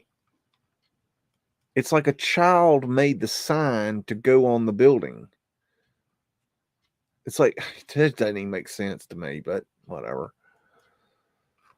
Ewar says that it's, what it is, so I guess we'll just have to go with that. 4th Street North from Olive Bill's Gallery, St. Louis, 1870. And picture over public store, pictures of every style to suit or no charge. I just thought it was a neat kind of picture. That looks like pavement light right there. And this is probably a trapdoor here, here, here, and here. Beautiful awnings, arched windows. It's been in probably Vanilla Sky, and there's been some sort of photo manipulation done. You can see those lines right there. That's not normal. And I don't know, I've got some, I don't know, it's like they do it to make it look old. I really don't know. 4th Street towards the Chestnut Street intersection, the Planters Hotel, St. Louis. Cobblestone brick road that's not melted. Sorry, folks. Maybe one day. Got some sort of underground business. These little bits right here, probably trap doors. That's kind of sketchy looking, that guy right there. He's got I don't know, it just doesn't look right. But it could be anything. Who knows? Hard to tell. Porthole. Beautiful awnings. Oh, photo manipulation. In case you need that. Of a, flag. Just thought you might like to see that. And trolleys. Anyways, just another photo manipulation. And this is a picture. I found a nice digital archive with pictures from Iran. And I pulled a shit ton of photo manipulations out of it. And I was just going to show you those, but then I realized that the whole archive is really good. I think I'm just going to go back and pull all the pictures and make a video out of it. But I'll probably have to make I don't know. I'll have to show you the photo manipulations by themselves, but I pulled a few key ones of the photo manipulations just to show you. She's getting her hookah on. And oh my God, that reminds me. I went to the beach one time with some friends, and we stayed in this hotel, and the kids beside, there was these kids beside us that were staying, I don't know, they were in their 20s, and they owned a hookah business, and they sold hookahs, and they had brought these hookahs, and all weekend they would pack a hookah with fancy flavored tobacco and we smoke that, and then they would pack it with weed, and we'd smoke that, and then they pack it with, and they would go back for tobacco weed, and the whole time I'm drinking, I was so high that weekend, unbelievable. But yeah, I call that the hookah weekend. Anyways, obviously been vanilla skied for whatever reason. But anyways, I thought I got some really good Iran pictures coming. So when I get my ducks lined up, I will share them with you. I don't have. This is Iran. Yeah, this is Iran, and there's a person right here. I'm not sure if it's a. I don't know. It kind of looks like a ghost person, but it's been manipulated too. Really hard to tell. But anyways, I wanted to show some Iran because we see so little out of Iran. And we know they covered up Iran a lot. Got Tartarian lines up here. Look at that Iran. Somebody just wrote Iran on it. Does that make sense?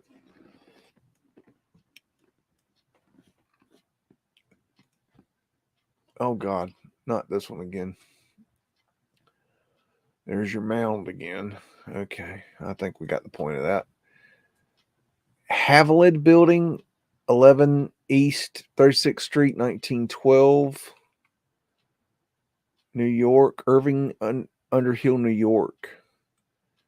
Okay. And we've got a nice drop in right there. And we got pavement light. These are the concreted in kind.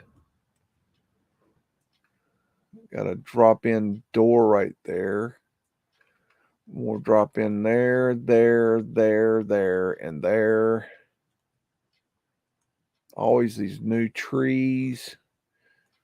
Some sort of drop in action going there and there and there and there and there.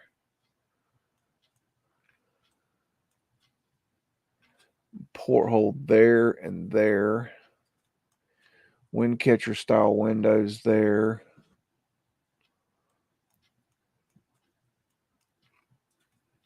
Oh, okay. Very strange top. Wind catcher top.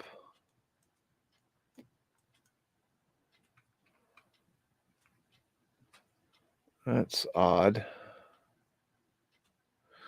Oh, that's really weird.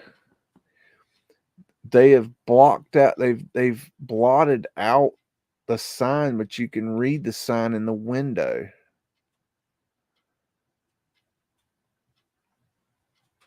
Okay, hold on.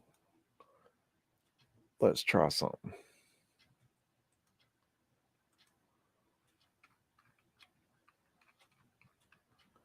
Floors to probably rent. I bet that's what that says. Floors to rent. How weird is that? Huh. Okay. Well, that's interesting. Incredible 1920 Chicago subway. And this is a cut and cover where they're putting the I-beam structures over the street. Same as they would during building a viaduct. So I thought I'd share that. This is another Iran photograph that's been vanilla skied, obviously. Very, very cool and interesting to me. I think Iran has a very, very important history that we don't know about. So anyways, I got some really cool Iran photos. Another Iran here. Check this stuff out. What's going on here? Covered in mud. What's under there? I don't know. It's covered in mud. What's all this stuff? Looks like it's been photo manipulated, vanilla sky, and then stuff added to it. What are they doing here? Look at that thing.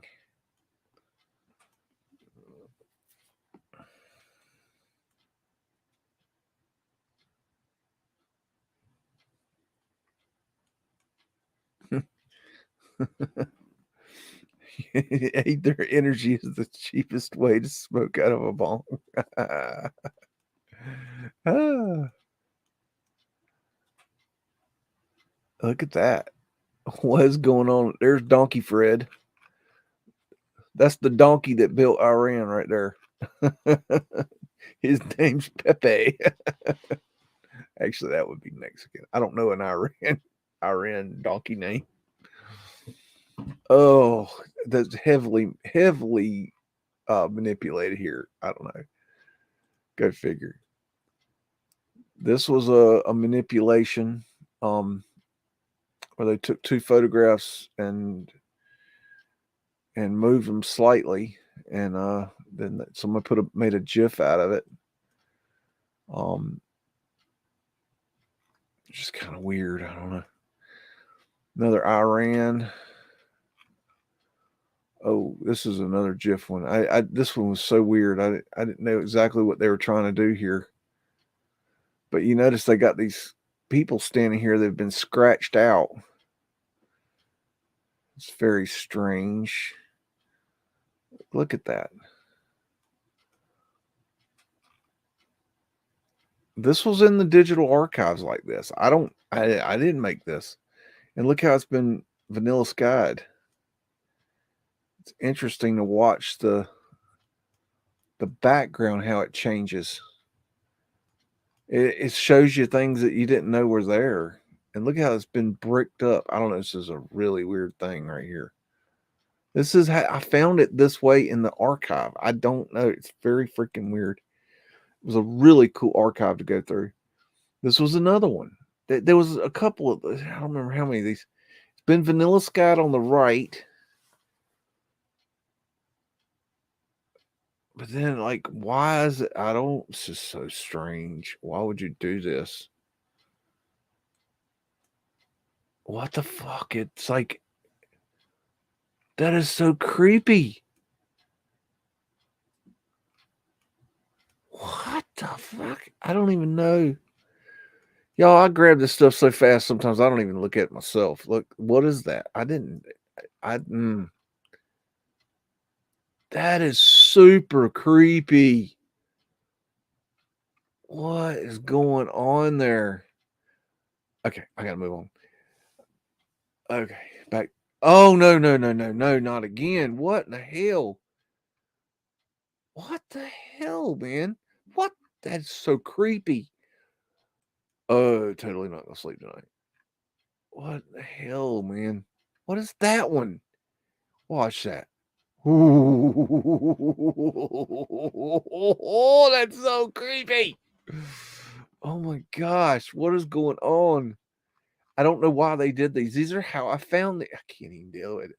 Don't do it. Oh God. I don't know how many there are these. How did I get these? Why am I showing them to y'all? Why did they do that? I don't know. Oh my gosh. Okay, I don't know. I hope this doesn't do it. I don't think this is gonna do it. Okay. I don't know. I don't know. I don't know why I picked these. Look at that tree right there. How weird is that? That's not a tree. That's a damn somebody's drawn a tree in. What the hell? Look, that dude's not there, or something. What? Like he's been cut out right there. You can clearly see it's been. Oh, what the hell is going on here? I knew this was a interesting set, but damn. This is Iran again. It's been vanilla skied. Oh no. Okay. What in the world? I don't know why it's doing that. Look at that. Whoa. I have no control over this thing. It does. It's got a mind of its own.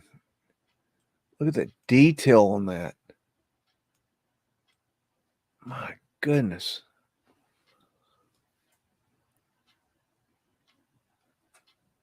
Wow. Oh, there's a man standing up there. Okay, that's super weird. This is so this is showing, I guess, where this was the original photo, what it looked like, and then they manipulated it to look like this,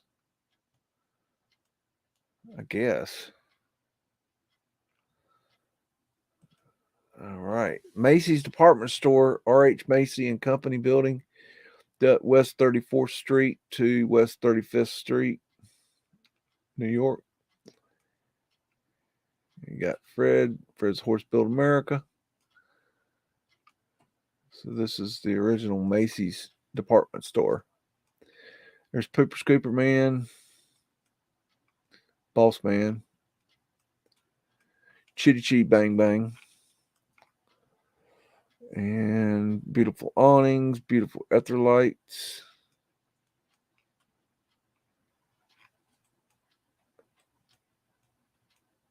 Lights across the top.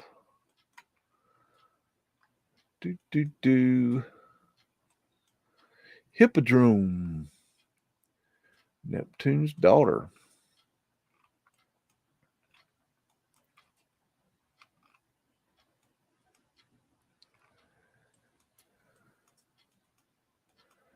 Taurus fields. Got their antennas on top.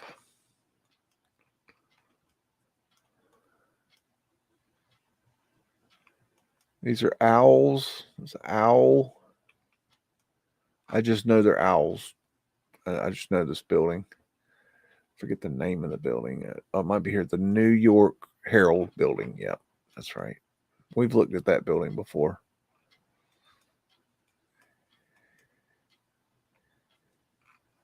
Okie dokie. I think that's enough. You got the elevated train. Massive iron statue of Vulcan in the Alabama exhibit in the Palace of Mines and something. And so we got this big statue for some reason.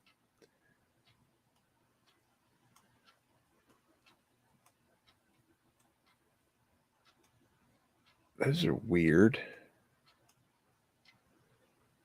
Huh, I never seen anything like that. Flat Earth asterisks.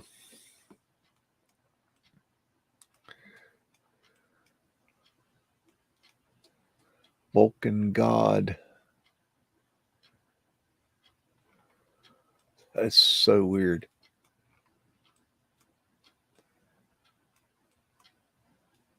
I don't know.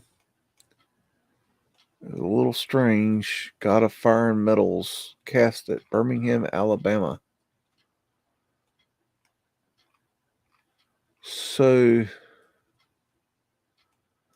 that's all made of iron. This and this whole thing is iron. Now, how did y'all move that there? I mean, did Fred do that? Just saying. National City Bank, Wall Street, 1909. We got drop in right here with Mudflood Winders.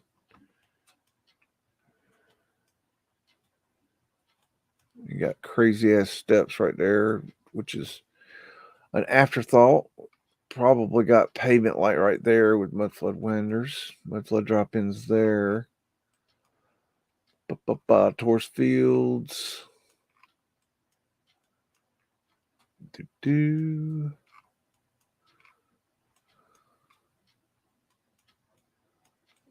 Okie dokie.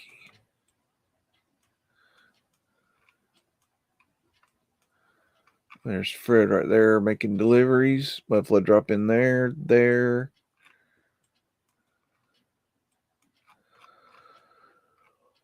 What we got down here? Okay, alrighty. National Park Bank Building, 214 Broadway at Fulton Street, New York, built in 1904, and this is in 1901. In case somebody cares. And we got pavement light right there. That's all pavement light right there. Pavement light.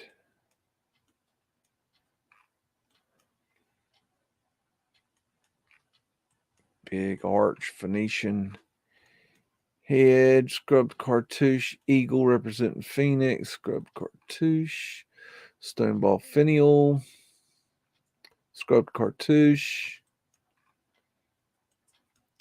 These are wind catcher windows. Piping added to the building later.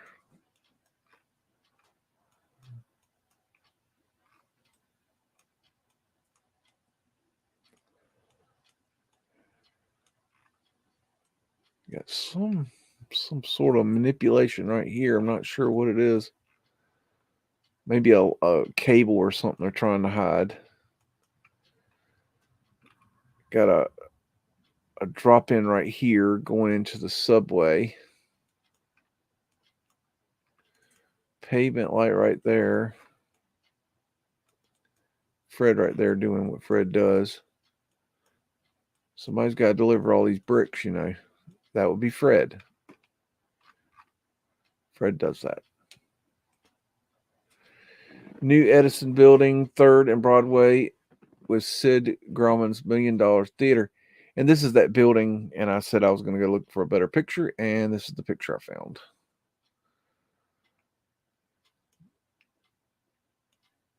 It's not great, but it's amazing. It's amazing. I mean, just the details of this building are just incredible.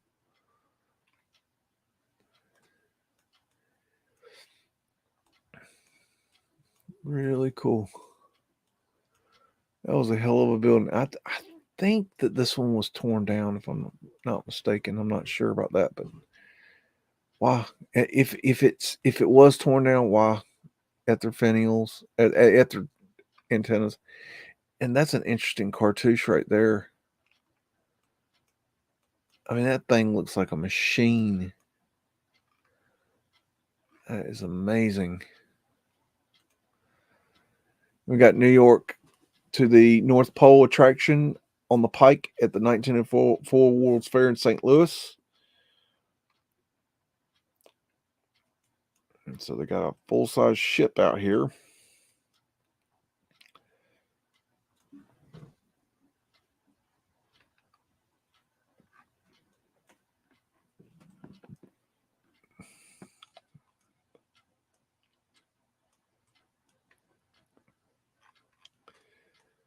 Very strange.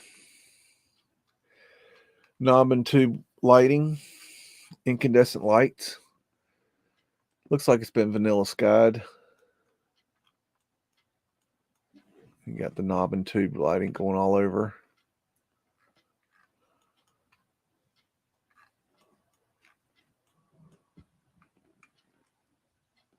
All right. 9th Street looking north from Chestnut Street, St. Louis, 1852.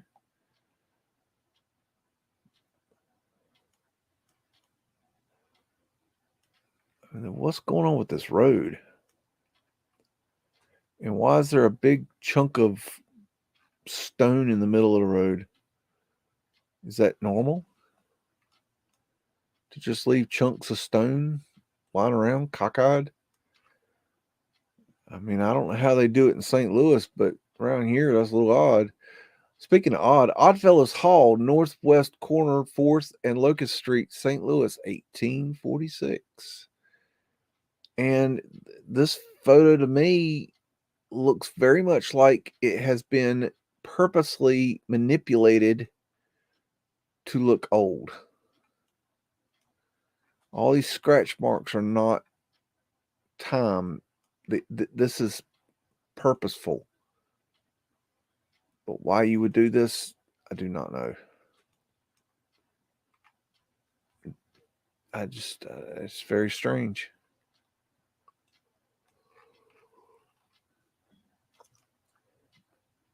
Ornate street lamp, center of Lindell Boulevard, looking east at McPherson, and this is in St. Louis. It's a squatting man symbol. You see this symbol a lot on the cartouches. Tartarian lion.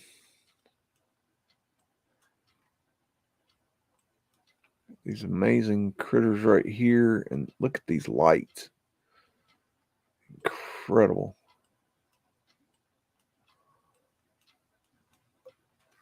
I just thought that was a really amazing light. Let's go back here. Look, there's Fred again, making his deliveries.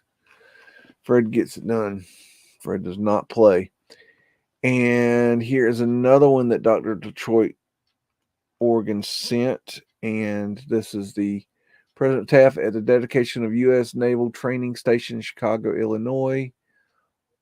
And I don't know the year, but anyways, just shows these amazing, old world buildings back here in the background. Very cool. 1911.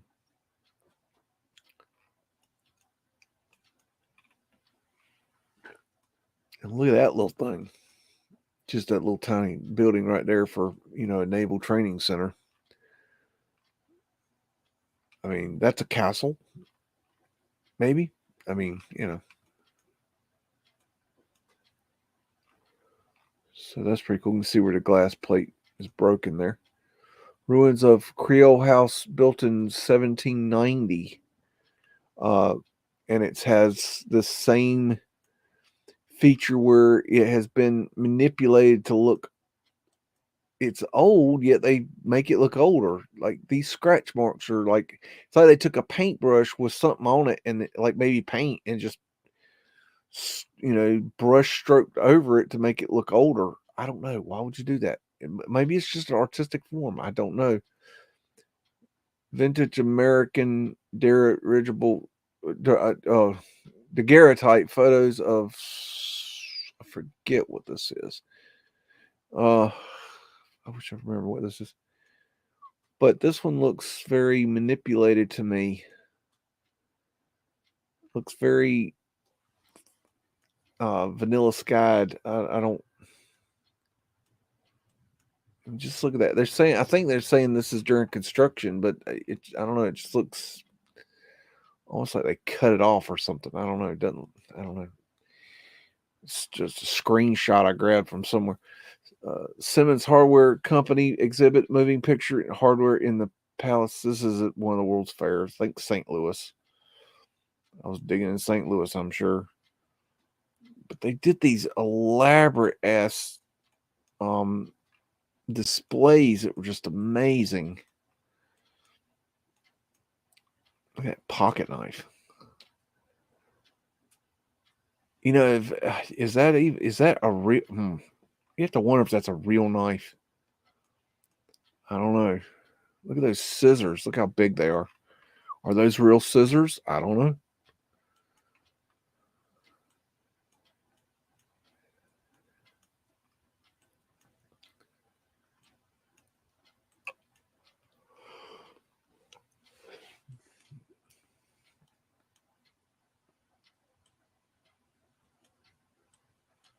Just wild. Arc light.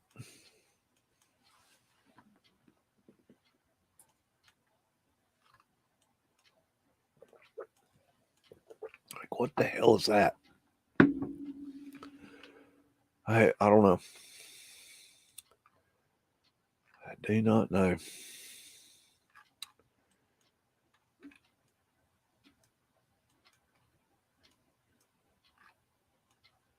Okay.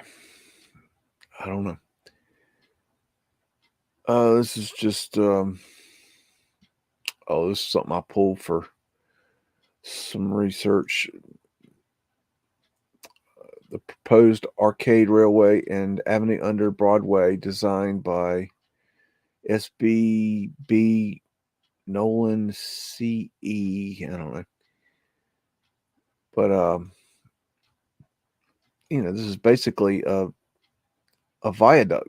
This is what a reason I want to show you this. This is what a viaduct, side view looks. This is what's it's different underneath in different locations, but it gives you an idea how the structure. And then here's the thing. I love doing this. This just really trips people out.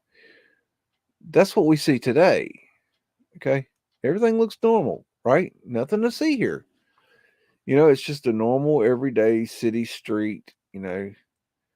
Everything's normal. We go to the shops and everything, and then there's a whole world underneath. February 1867, looked at Wall Street. Anyways, southeast corner of 4th and Olive Streets, including W.H. Markham Druggist. Drugs. And it looks like it's been manipulated. I don't know. It's really weird. It's like it's an old picture made to look older. I don't know. I don't really know how to. I don't know. Why would you do that? I don't know.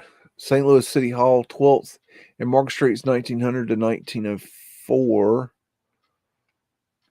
Penis Cap Boss Man, Fred doing his deliveries, beautiful awnings at the lights, arches, portholes, big ass clock at the finials, wind catcher, spiral staircase at their antennas.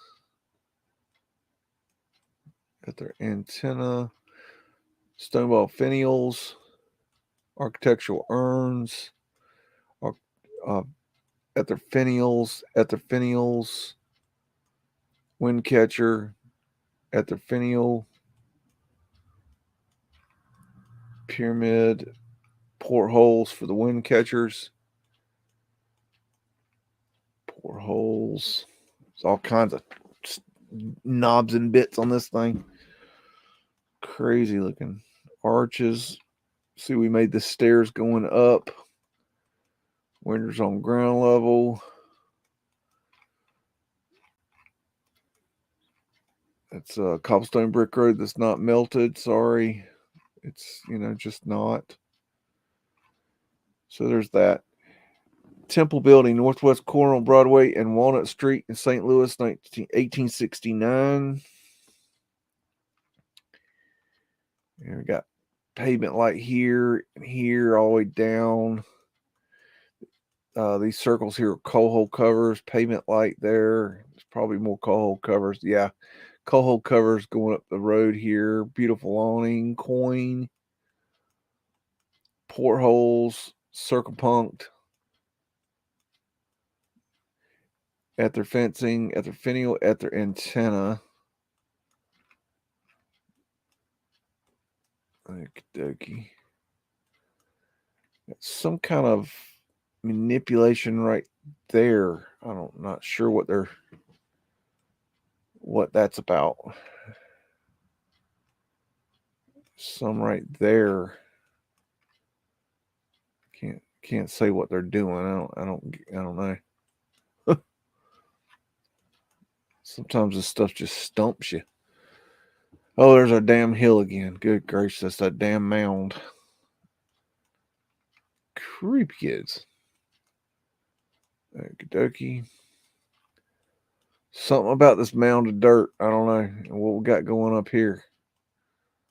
What is this thing? I don't know. Oh, good grief.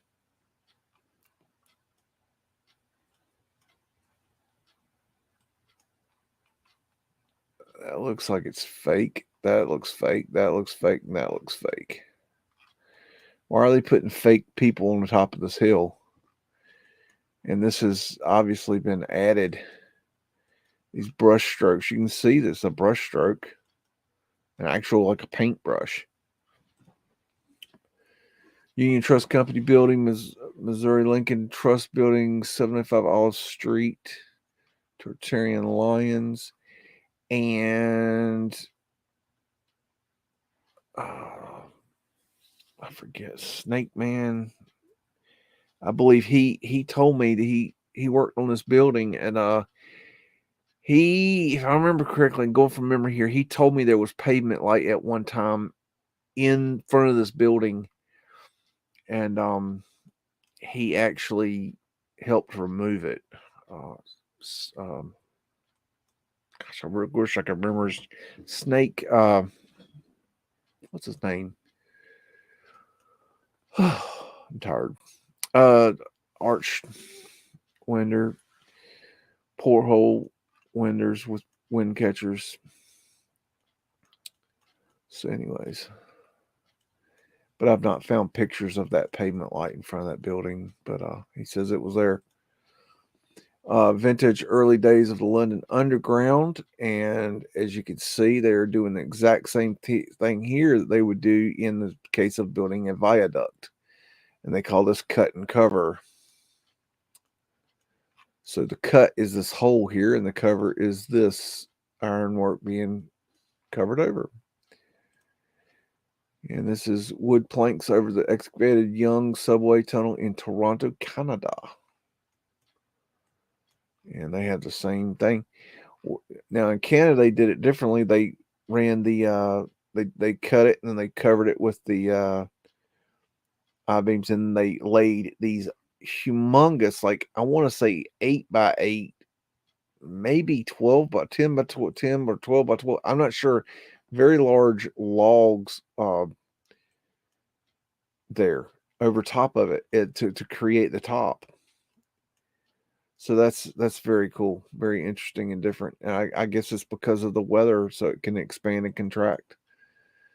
Workers hoisting the first piece of staff onto the Palace of Varied Industries during the St. Louis World's Fair 1904.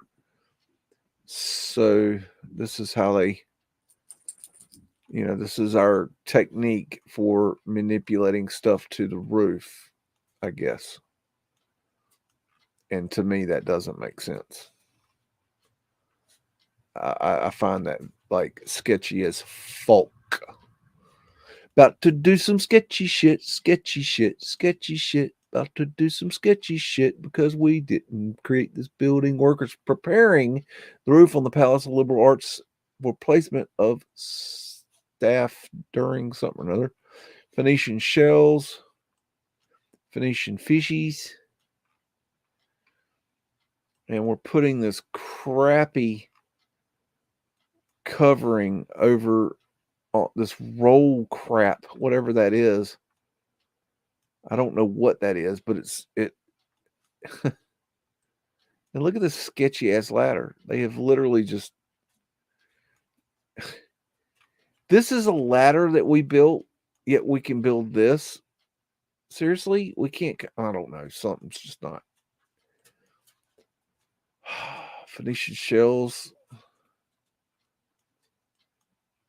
Boss man.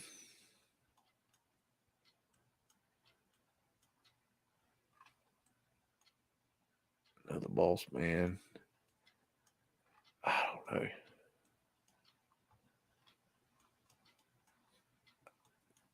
Just something. Oh. Forgot about that. Fasciste right there. Cannon.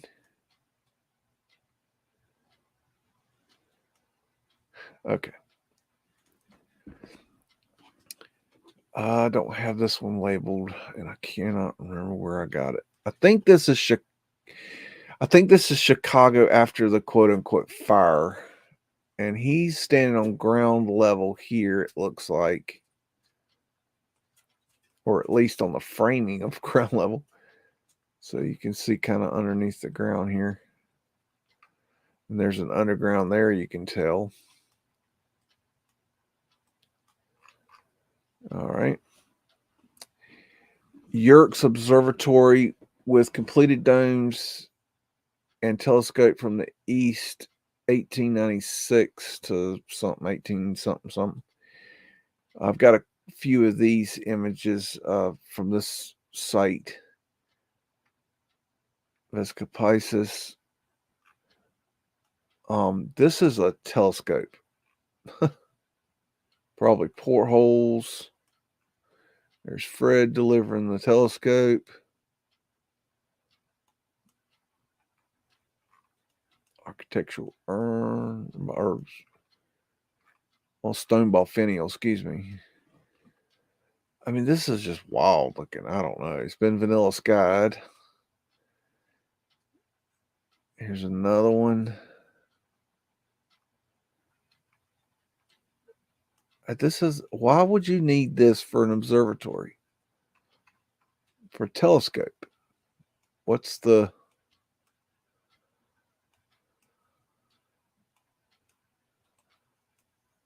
point of this? I don't, it's so damn fancy.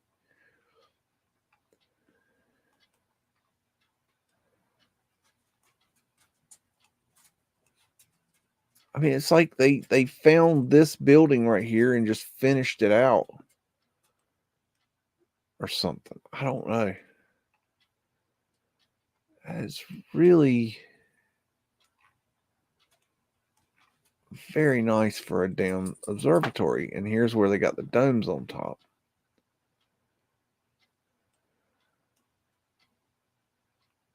I don't know. Look at that. Tartarian lines.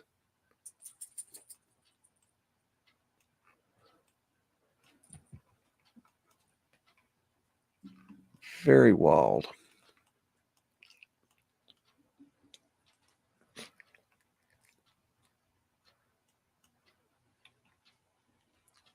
Thing is huge. You better be careful, Mr. Chihuahua. You're going to bust your ass.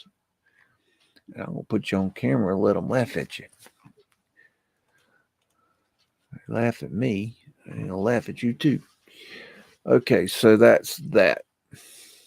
That is all the pictures in my folder. Okay, let's see what anything else I wanted to share with you fine folks. Let me check my notage.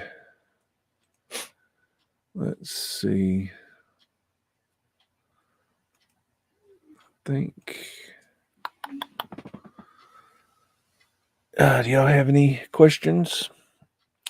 I'm gonna be cutting off here pretty shortly. I'm getting tired, and I got to go to work tomorrow, and I gotta go caulk some more tomorrow. Probably caulk all day tomorrow. Caulking's hard right now because the problem is that caulking's easy. That's not the hard part.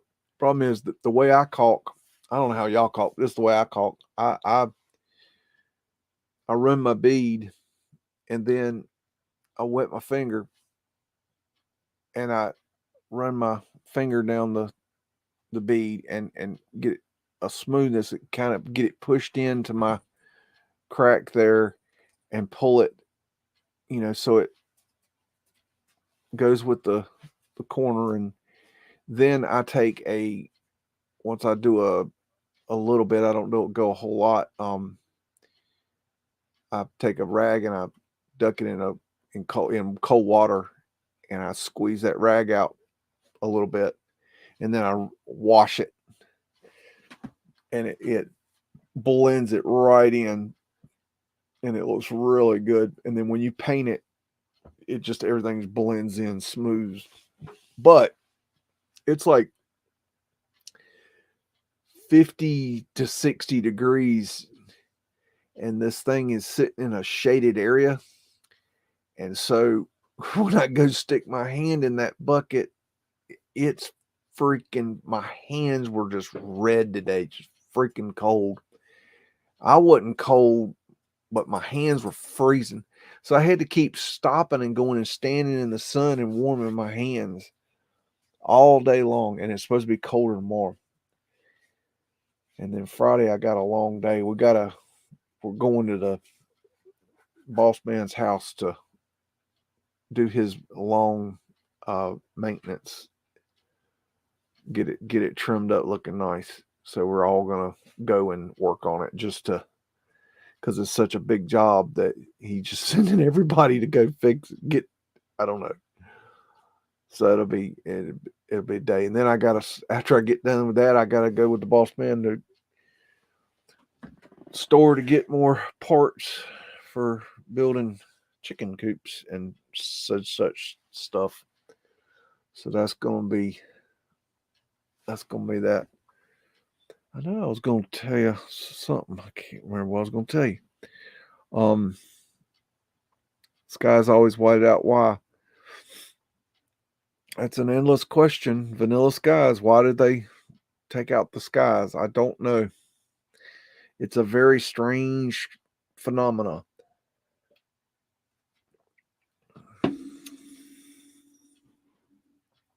I don't know. That's an endless question. Some people will tell you, oh, they're hiding the Zeppelins, but I've never seen any evidence of that. That's just a speculation. I mean, it's an interesting speculation, but it's still speculation. I like speculation, but speculation only gets you so far. I see Shim is lurking. I see you, Shim. How you doing? But gosh, speaking of Shim, that Woody and Ewar, or the Ewar thing that was really weird. We kept talking about that in the research group. Like, what the fuck is that going on? Oh, I know what I was gonna. I wanted to. I know what I was gonna show you guys. Let's see.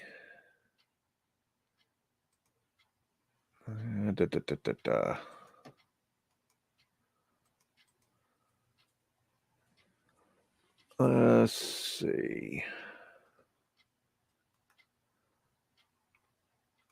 Okay.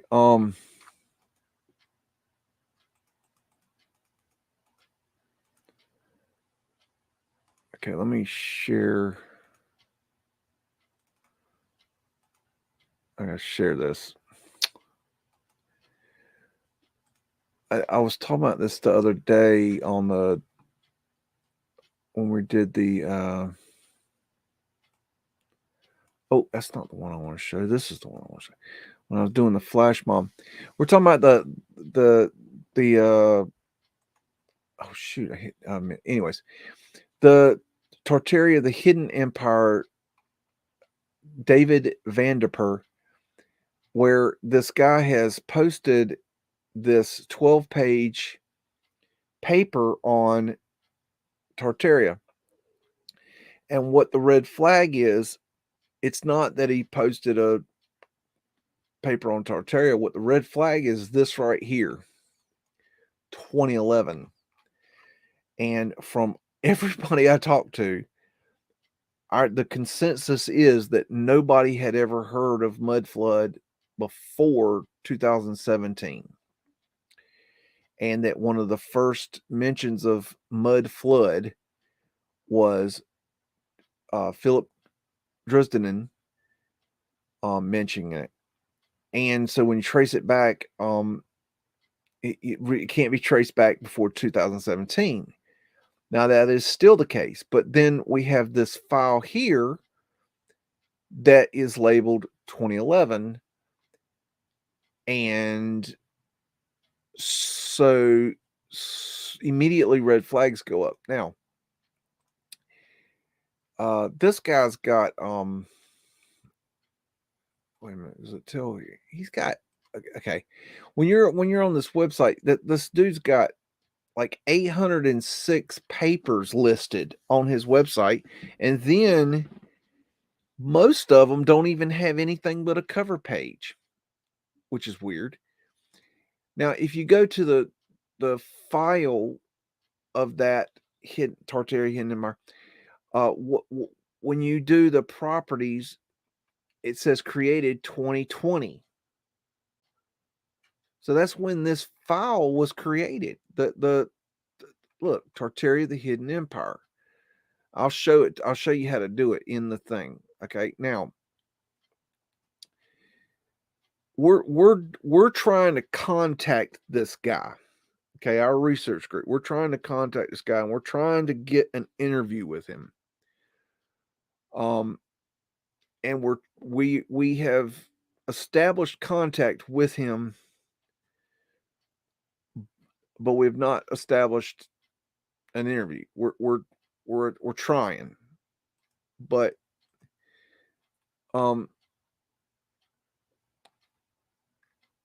this is a message that was sent to him. Hi there, I recently stumbled across very interesting publication written by David Viniper. I am wondering if you have published anything on a hidden history and had a few questions for you. If so, this is on his Facebook.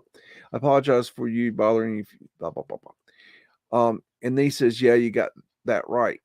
So he's confirming that this is him on Facebook. Okay, so we've established contact on Facebook.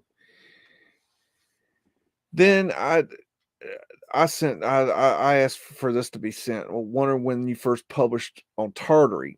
Hope to get you join one of our podcasts and share some of your knowledge. Thank you. Blah blah blah. Okay, so this message was sent to him from someone in our research group. Okay, and he sends back, the subject caught my interest in 2006 when I spent several years in Eastern Europe, Ukraine, and even Russia, Siberia for the company. Publication followed 4 years later, which would be 2011. Okay. But we're okay, yes, it'd be 2010, but I mean, we're thinking that he's kind of misspeaking or something and saying maybe he wrote it in 2011 is what he's saying. So what I'm saying is we've contacted the guy, and the dude has said that it caught his interest in 2006 now, and that he published 4 years later. Okay. Well,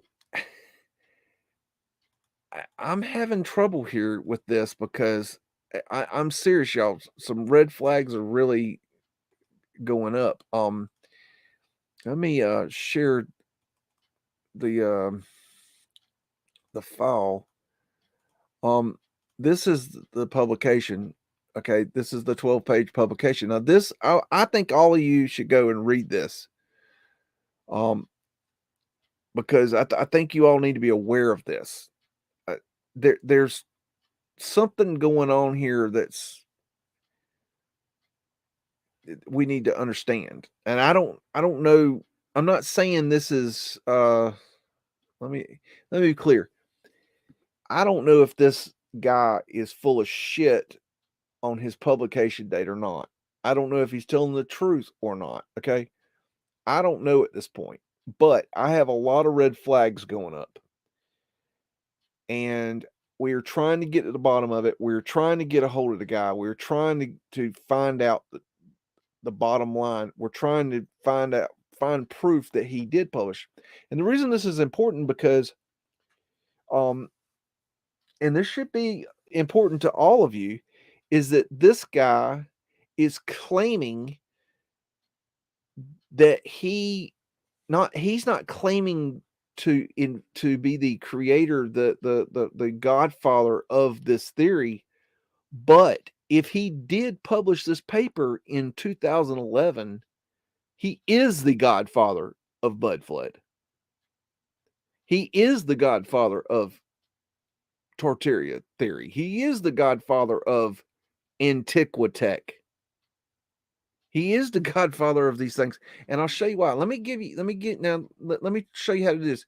Go to File, Properties, and then right here, Created 2020.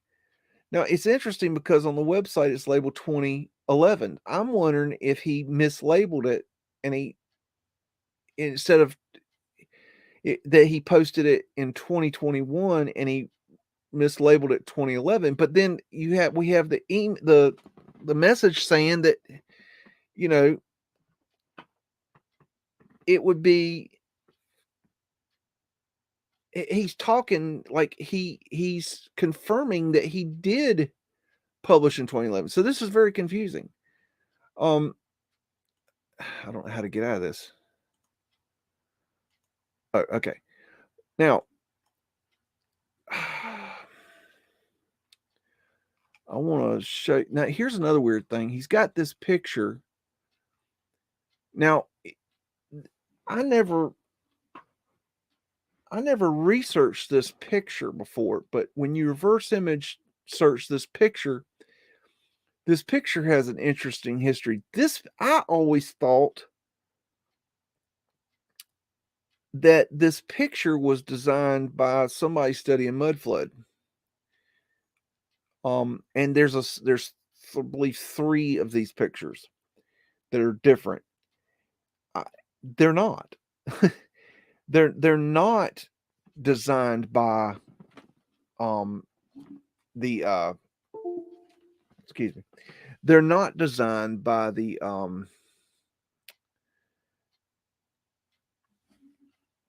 they're not designed by a mud flutter. Okay, these were it's a whole different subject. But these aren't mud flood related pictures, even though we use them because they're interesting visually. Matter of fact, one of them I keep on my phone as my screensaver because it's so cool.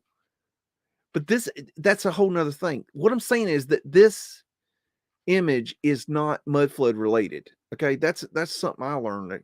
Now this is okay. I'm trying to collect my thoughts here. Okay, let's pretend, let's just say, hypothetically, let's say he did publish this paper in 2011. Let's say that. Okay. Right here, first thing he says, Tartaria. Had anybody heard of Tartaria before 2017? Okay. Then he's talking about Tartarians. He is talking about let me get down here. I was going to read this, and we might go back and read this. Mudflood, right here. The epic mudflood is a term that is coined to the event which occurred only a few hundred years ago during the end of the reign of the Tartarian Empire. This guy is saying right here the freaking mudflood theory in a nutshell in 2011. Hypothetically, let's say he's telling the truth. If he is telling the truth and he can prove it, we're looking at the godfather of mudflood. And I don't think it's debatable. Now, here's the thing. I would love to hear Philip Dresden's opinion of this, because if you ask Philip, he'll tell you he is one of the first people to ever talk about mudflood. And from my understanding, I agree with him. So, this is really interesting. Now, I'm not going to get into it. It's too much, but maybe we'll get into this another time. But he talks about I believe in here Tartarian free energy. He talks about the chimneys, and he doesn't directly say it, but he talks about wind catchers, not by name, but the functionality of them. So he's talking about wind catchers, and I was talking to Cam about this the other night, and Cam's like, "You're the only person I've ever heard talk about wind catchers." It's like I'm sitting there, so he's like, that's something that I put together, and then it's not. I don't think it's stated in here, but I will have to come back to this. I want to let me there's one more point to this that I've got to get out to you guys. And this one's gonna piss off Martin Litka. Let me see. Bear with me. I think I've got it here. Yes. Nope.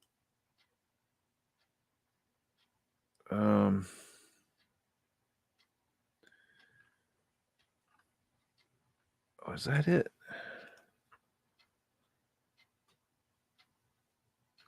No. This isn't it. Shoot. Brittany, are you still there? What is the one where he talks about Antiquitech? What is that called? I've got to show you guys this. Oh, okay. Never mind. I got it. I got to get my head out of my ass.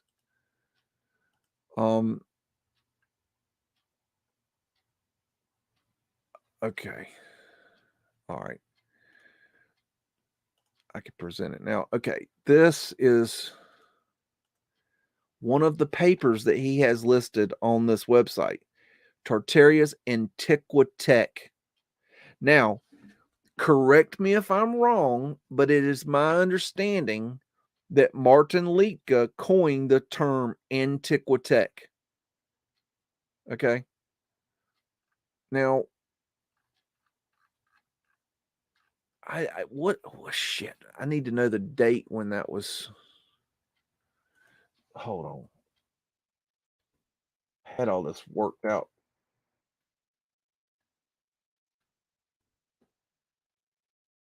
Let's see. Hold on a second. Wait a minute. Bear with me. I'm trying to. People spell it different. Let me make sure I'm spelling it right for this guy. Okay, yeah. I'm trying to find his paper. Okay, I think I found it. Yes. Okay, yes. I need to show you guys this. Bear with me, folks. There's a point to this whole madness. There's a method to my madness. I know it doesn't seem that way, but there is. Oh, shit. Where's the damn... I'm trying to find the daggone... Oh, there it is.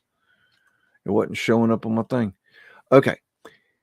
This is the paper on his website, Tartaria's Antiquitech Electromagnetic Heating and Melting Technology. Now, here it is, published 2016. That's before Mudflood. So this guy is claiming in this that he coined the phrase Antiquitech. So I would love to know Martin Litka's point on that. So I want to hear Philip Dresden's point of view on this guy being the godfather of Mudflood. I'd like to hear Martin Litka's view on this guy being the godfather of Antiquitech. And I've something's not, look, this guy's got 806 papers. It's academia.edu. He's supposedly a faculty member at University de Liège. I mean, something. Hey, but look at this picture. Something's just not adding up here. So we're working on it. I don't know what's going on. Now another side note, different subject. I put a shout to Brother Sanchez yesterday and asked him if he and offered to come on to his stream and debate Meltology. I have not heard back from him. So if you guys are bored and want to go bombard Brother Sanchez and tell him to invite BEAGS on to debate Meltology, I think that could be a real shitstorm. And he said he wants to bring the smoke, and I've got the smoke for him. So basically he had Jerry DeCamp on the show and gave Jerry a chance, and Jerry sat up there for, I don't know, an hour and a half, ran his mouth, blah blah blah is bullshit, and then Karen B jumps on to ask him one question, and he crumbles just like a fart in the wind and disappears and drops off stream. one question, one real question, and he just flips. He I mean, come on, man. I mean, these people are a fucking joke. So, anyways, Brother Sanchez, pound him and say, you need to see BEAGS. I sent him an email. I've not heard back from him, but if he will have me on the show to talk about Meltology, I will gladly go, because what I like about Brother Sanchez is that he's a good moderator.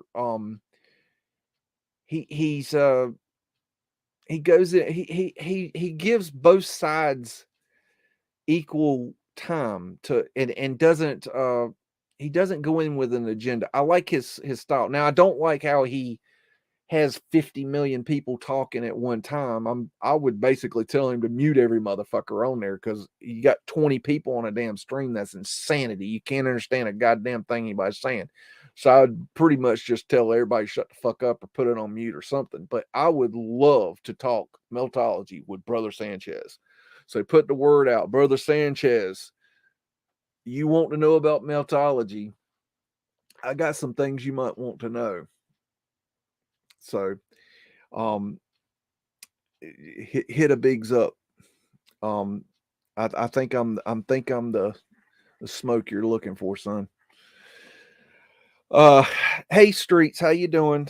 Everybody go check out Streets Tartaria channel. I posted a snippet on a short of the small question that Karen B asked Jerry right before he dropped stream. She came on. He had been on for, I believe it was about an hour and a half, going full bore, and then they opened up calls. They had one caller before Karen B, and the caller was just it was a stupid question. It wasn't really, I don't know, the guy was high. And then Karen B came on, and she asked her question, and he gave the bullshit response of, we create all these bricks in our mind. And she laid into him, and then he dropped stream. He never came back. They kept trying to get him back, and then later on, I think they got a hold of him, and he said he was tired. He got his ass popped. And I mean, the guy he's sitting there, and he's obviously a crackhead, and he puts on his little shirt and tie, and you see his crackhead teeth shining right through. You can see the man is a damn crackhead or a meth head or whatever the fuck he smokes. He's fucked. But the point is, I mean, I have a list of things that he showed on that show. It's okay. Oh my God. Just anyways, Brother Sanchez, hit me up. And here's another thing, a whole different subject. I have stated several times that I don't think that it's a good idea for people in our research community to go on camera and smoke your drugs and be high and all these things. And that is the way I feel. I held my tongue about it a long time, and then I spoke up about it, and that's how I feel about it. But let me be clear that I do not control other researchers, other people, other channels, other people on streams. If they want to do these things, they're grown ass adults and they can do what they fucking want to. I can't control them. Now, I think they look stupid doing it. Okay. And I've made myself clear about that. But it's not my job to wipe their ass. But let it be known that I don't think it's the right thing to do. I don't think we should get up here and smoke our drugs, man. Let's talk about Mudflood, man. Oh, yeah, let me get some dabs, man. Let me get them dabs and we'll get our. Oh, look at my bag of weed and my big jar of RSO oil. I think it's fucking stupid, okay? But that's their choice, not mine, okay? But they got free will to do whatever the fuck they want to. If you want to get up there and you want to look like an idiot and you don't want people to respect you because you're doing drugs on camera, that's your problem, not mine. It's not my job to wipe your ass. I just wanted to make that fucking clear because, there's some dumb fucks in this fucking community can't fucking use their fucking senses to fucking think for their fucking self and just fucking listen. Or just won't mind their own fucking business. Just saying, mind your own fucking business. If you don't know what the fuck you're talking about, mind your own fucking business. You know who I'm fucking talking to. Stupid ass bitch. You know who I'm talking to. Next. I am not the creator. I am a portion, a small, tiny portion of the creator. In creation, I'm creating this show right now. Earlier today, I was creating a chicken coop. I am a portion of the creator. I am not the creator, but I am part of the creator. So are you. I am not God. I am part of God. I am God, little g. Get that fucking clear. If you don't understand that, you are asleep. You are fucking in the Matrix and you're fucking asleep. Look, in the movie The Matrix, a lot of people forget that Neo wasn't awake in the beginning of the movie. Neo knew something was wrong. He knew there was something going on. Something's not right with the world. What is the Matrix? What is the question? What is the Matrix? And Neo knew something was going on. Neo is in that space in between sleeping and awake. Okay, where a lot of people are. Look, it's not my job to help the awakened ones. Okay, they're already awake. I don't need to help them. They're on their own journey. They know what to do. They wipe their own ass.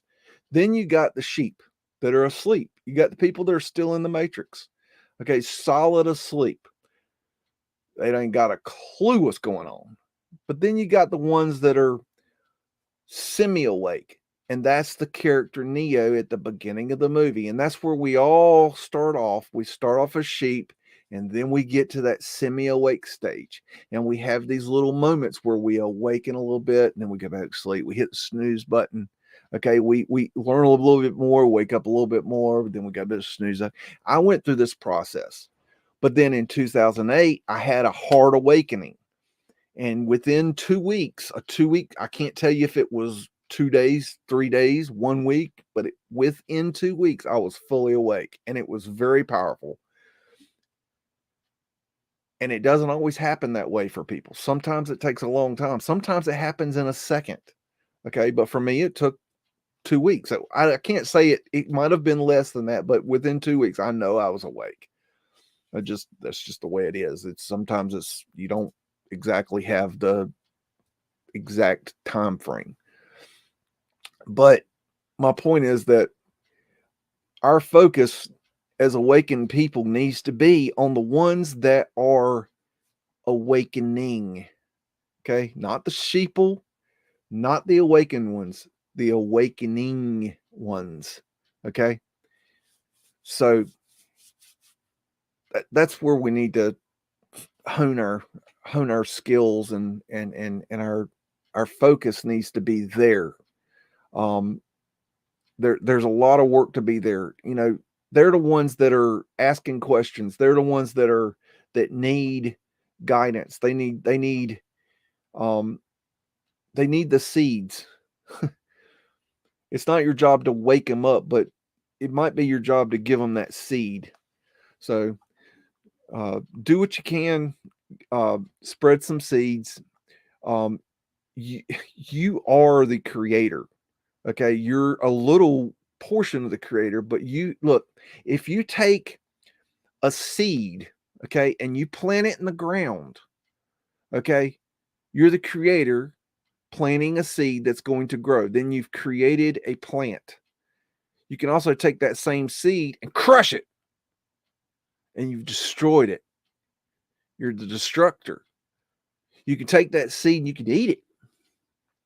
Probably wouldn't taste very good, but you could eat it. Then you shit it out, and then it falls on the ground, and then it grows. You're creating that way. Okay? I've created this show, and I hope you enjoy it. See you next time. Love, Biggs.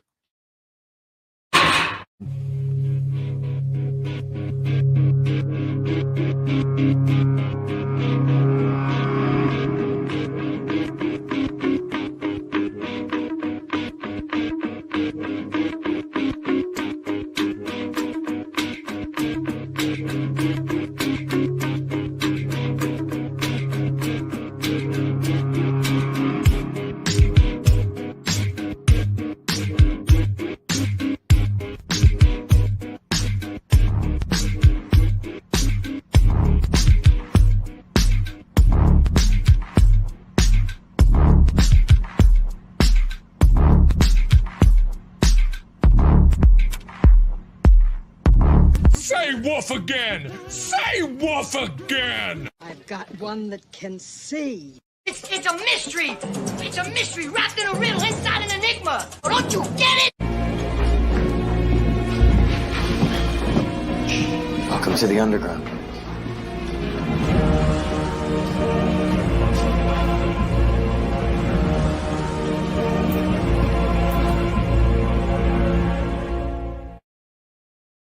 This is my kung fu, and it is strong. See you later.